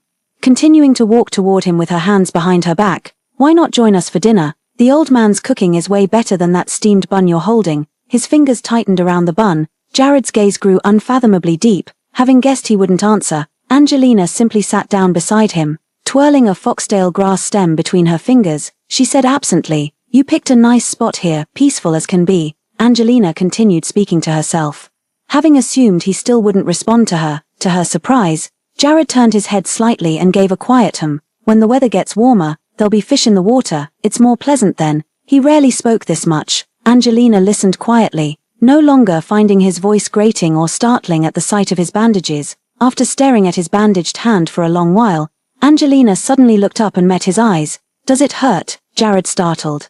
Crushing the steamed roll in his hand, Angelina acted as if she hadn't seen it and asked again, "Did it hurt when you got these injuries?" Jared stared silently at Angelina's face for a long time, so long that his eyes grew dry. He silently swallowed the bite of steamed roll in his mouth and averted his gaze without a word.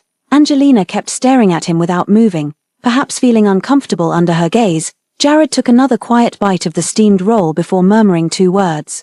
"Not bad." Angelina smiled and withdrew her gaze, the foxtail grass in her hand having somehow snapped into 2 pieces unnoticed. "Are you okay? That looks painful." Her voice was soft, carried by the wind to Jared's ears. His body stiffened slightly, but he still gave the same reply, "I'm fine." "All right then." Fine was fine. If he said he was fine, then he was fine. After all, only he truly knew how much it hurt. The conversation stopped here. Angelina asked no more. Jared also fell silent. 2 steamed buns made a meal, which he chewed slowly for a long time. After finishing, he leisurely took a bottle of water from the basket and drank half of it. Angelina tossed away the foxtail grass in her hand and suddenly looked at him. "Will you stay here forever?" The bottle let out a creak as it was squeezed. But Jared didn't respond to the remark. From the moment they stood up until Angelina was about to leave, he never responded. They had spent most of the day at the cemetery, and by the time they were ready to leave, it was completely dark. Jared and the old man saw them off to the car. By the window, Jared had been clutching something in his hand. Only when the car was about to leave did he muster the courage to pass it through the window and press it into Angelina's hand. In a voice barely audible to just the 2 of them, he said, "Goodbye." With those 2 words, the car started moving. Those 2 words marked the second time he had voluntarily spoken to her today. Apart from that single "I'm sorry," watching the car drive away, the old man couldn't help but sigh. What's the point? Instead of living a good life, you insist on staying here. If there's a chance, it's not like you can't continue. These words were spoken to Jared. Jared didn't respond. He had always been like this, averse to speaking, reluctant to interact with others. The bandages wrapped around him concealed not just skin he couldn't bear to show, but also a heart too afraid to beat again. Angelina kept her eyes on the rearview mirror until the car turned the corner and there was nothing left to see. Only then did she lower her gaze. In her hand was a ring woven from foxtail grass. Angelina had seen countless designer rings, but one made of foxtail grass. This was a first. "Mrs. Franklin noticed her staring intently at the ring woven from foxtail grass and asked curiously, "I saw you talking with that Jared all day today, still feeling guilty about it?" "Sort of." Angelina gently stroked the fuzzy part of the foxtail, her mind drifting back to his focused expression that afternoon as he wove it. Under the warm sun, the stream glittered with ripples as Jared sat cross-legged by the bank, idly twisting a strand of foxtail grass between his fingers. He was very skilled with his hands, crafting delicate things quickly. Back then, she wondered if he was going to give it to her. Speaking of Jared, Mrs. Franklin seemed endlessly regretful. Hearing that old man talk today, that child is really quite pitiful. Angelina didn't respond. She gazed at the night outside the window for a long time before suddenly raising her hand and throwing out the dogtail grass ring she had been holding. Her thin lips parted slightly as she slowly uttered 4 words. "Never see you again." It was her response to Jared's goodbye. Actually, Angelina had guessed it the moment she came to her senses. Ethan isn't dead, just Ethan and Jared, one and the same person. The one who left Ethan has become the present Jared. She didn't know why he chose to stay at the Franklin family cemetery, let alone what had happened a year ago. But now, she no longer wanted to know. She would rejoice that he wasn't dead. After all, her life had been saved by Ethan. Kill once. Save once. That makes us even. Only now, she wished never to see him again. After returning from the Franklin family cemetery, Angelina's life remained largely unaffected. Just as she had wished, she never saw Ethan again. Hugo became even more clingy to her after returning home. To be honest, Angelina sometimes felt his temperament really didn't match his handsome, dashing face. She finally managed to send him off to the military base. Angelina had just stepped into the kitchen to make a bowl of instant noodles to satisfy her craving. For nutritional balance, she deliberately added an egg, but the moment the first bite reached her mouth, her stomach suddenly churned with unbearable discomfort. Unable to hold it in, she rushed to the bathroom and vomited violently. When she got up again, her mind was completely dazed. Fitch heard the commotion, shuffled over in slippers, and handed her a glass of water. "Sis, how many days has this vomiting been going on? Haven't you gone to the hospital yet?" Angelina waved her hand, about to speak, when another wave of nausea hit her stomach. Wow, after vomiting for the second round while hugging the toilet, she had no strength left in her body. Fitch finally showed a hint of panic. "No, what's going on with you, Angelina? Are you having health issues?" Angelina, her face pale from vomiting, sat slumped on the floor for a long time, her eyes completely blank. Get up, get up, get up, I'll take you to the hospital." Fitch hurriedly rushed upstairs to change clothes. "I can go by myself." Fitch, she was going to the military base in the afternoon. Seeing a doctor wasn't something she couldn't handle on her own. Before Fitch could retort, Angelina had already climbed up from the ground. Having experienced death once, Angelina treasured this hard-won life all the more. But after driving to the hospital, registering, completing a series of examinations, and receiving the results, she stood frozen in place. The words of the chief physician still echoed in her mind. "Miss Angelina, you're 1 month pregnant." Pregnant? Who? Her? How is that possible? She and Hugo used protection every single time. How could this still happen? Yet when she voiced this doubt to the doctor, the response was merely a calm, matter-of-fact explanation. "The probability is small, but it still exists." The moment she heard these words, Angelina's mind went completely blank.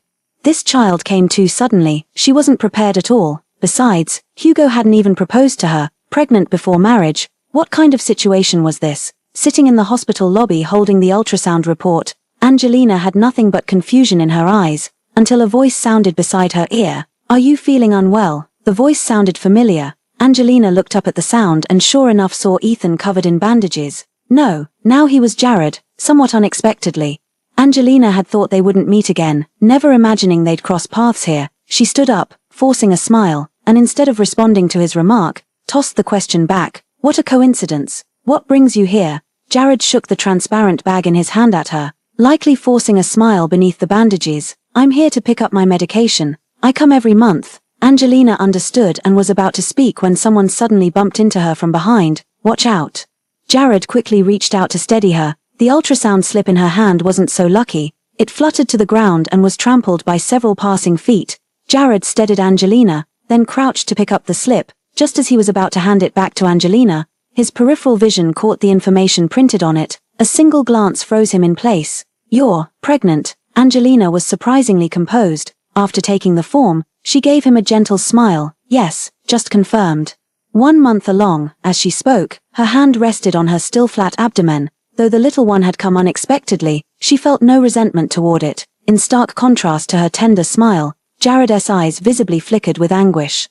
Angelina felt a pang of unease in her heart, struggling to suppress the faint, uncontrollable emotion. She maintained a smile on her face. "Are you okay?" Jared was momentarily stunned before snapping back to reality. "I'm fine. Congratulations." This congratulation, Angelina couldn't discern whether it was genuine or feigned, but it didn't matter, be it sincere or pretended, she was prepared to accept it gladly. Jared silently stared at Angelina's belly for a long while before suddenly exhaling deeply, as if relieved. "When do you plan to get married?" "Marriage? Not quite sure yet, haven't told Hugo about the baby yet, but with a child on the way, the wedding will definitely need to be scheduled soon. We should have a child soon." Jared's voice was hoarser than before, and Angelina faintly saw a misty shimmer in his eyes, clutching the ultrasound report tighter in her hand. Angelina tried her best to keep her tone as normal as possible. if there's nothing else, I'll be going now. She didn't dare stay any longer. The suffocating emotion in her heart was growing heavier, and she feared that if she remained, something might break free from the soil of her heart. Jared clenched his fist, watching her walk away. The moisture in his eyes finally spilled over. The old cemetery caretaker stood in the distance for a long time. Only when Angelina had completely disappeared did he sigh and approach. No chance now, she's forgotten all about you. Jared stared fixedly at the direction Angelina had left, smiling self-deprecatingly. A scumbag like me deserves this. I'm in no state to stand by her side anymore. It's good that she's forgotten me. The old man clicked his tongue and shook his head, saying no more. Jared trembled in pain, his heart feeling as if someone had gouged out a gaping hole with a knife. After leaving the hospital, Angelina drove to Hugo's place. When she entered, he was on the phone with his family. She changed her shoes and walked in just as the call ended. Seeing her arrive, Hugo got up to cut half a watermelon. Why didn't you call me to pick you up? Angelina casually took the bowl of watermelon from his hands, speared a piece, and popped it into her mouth, chewing with a frown. I'm not some rare animal. I'm perfectly capable of going out on my own. Hugo was momentarily speechless. Just as he was about to speak again, she cheerfully forked a piece of watermelon and offered it to him. Here, have a bite. Hugo found his mouth stuffed full. After finally swallowing the watermelon, he pulled her into his arms and settled onto the sofa with her. Angelina, I want to discuss something with you. Angelina kept eating watermelon non-stop, stealing a glance at him between bites. Are you finally going to propose to me? What kind of tone is that? His carefully plotted scheme from the past few days was exposed so bluntly that Hugo's ears turned slightly red. Angelina poked his arm and couldn't help laughing. How about an eagerly awaiting tone? Hugo's ears turned even redder as he held her tightly, declaring like a vow, then do you agree? Who proposes like this? Fingering the ultrasound report hidden in her pocket, Angelina cleared her throat and suddenly became serious. Hugo, do you take Angelina to be your lawfully wedded wife, to have and to hold, from this day forward, for better, for worse, for richer, for poorer, in sickness and in health, to love and to cherish, till death do you part? Hugo, his eyes stung slightly as he cleared his throat and responded, I do. He never thought he could be with Angelina. When he found her, she already had a childhood sweetheart by her side. He never thought of interfering, much less of taking her away if she wasn't happy. Because, from beginning to end, he only wished for her happiness. He held Angelina in his arms, his voice choked with emotion. I almost missed you. How fortunate. Angelina grasped his large hand and intertwined their fingers, comforting him while also soothing herself. The storm will always pass. The sun will always rise, and everything will eventually be all right. Hugo, come marry me. Leaning against his head, she pushed the ultrasound report toward him. Hugo, thank you for loving me consistently from the beginning. Hugo truly treated her well, and Angelina's heart wasn't made of stone. She could feel it. Before the words had fully left her lips, something cold was slipped onto her finger. In a daze, Angelina looked down to find a gleaming ring now adorning her ring finger. Hugo devoutly pressed a kiss onto the ring, his eyes brimming with tenderness that seemed ready to overflow. Angelina, I've waited so long for this moment. Marry me. Yes. I'll marry you. Hugo had wanted to give Angelina a grand wedding, but Angelina refused. She just wanted an ordinary, simple wedding, even if it was just the two of them. Later, Hugo took her back to that rabbit farm from years ago. Their wedding was held at the place where they first met, without a host officiating or dazzling camera flashes. Yes, there were only two close family members, and the warm sunlight above that awakened all things. Everyone was immersed in joy, unaware that on a nearby wall, a man wrapped in bandages had been watching the scene. To be precise, his eyes were fixed only on the woman in the crowd, dressed in a pure white wedding gown, her face radiant with happiness. Angelina, I'm sorry. He gazed with infatuation, the bandage at the corner of his eye dampened by tears. In his hand was a ring woven from foxtail grass. He caressed it gently, raised it to the light, and spoke with a hoarse voice. Happy wedding, for the rest of your life. I wish you happiness. The end.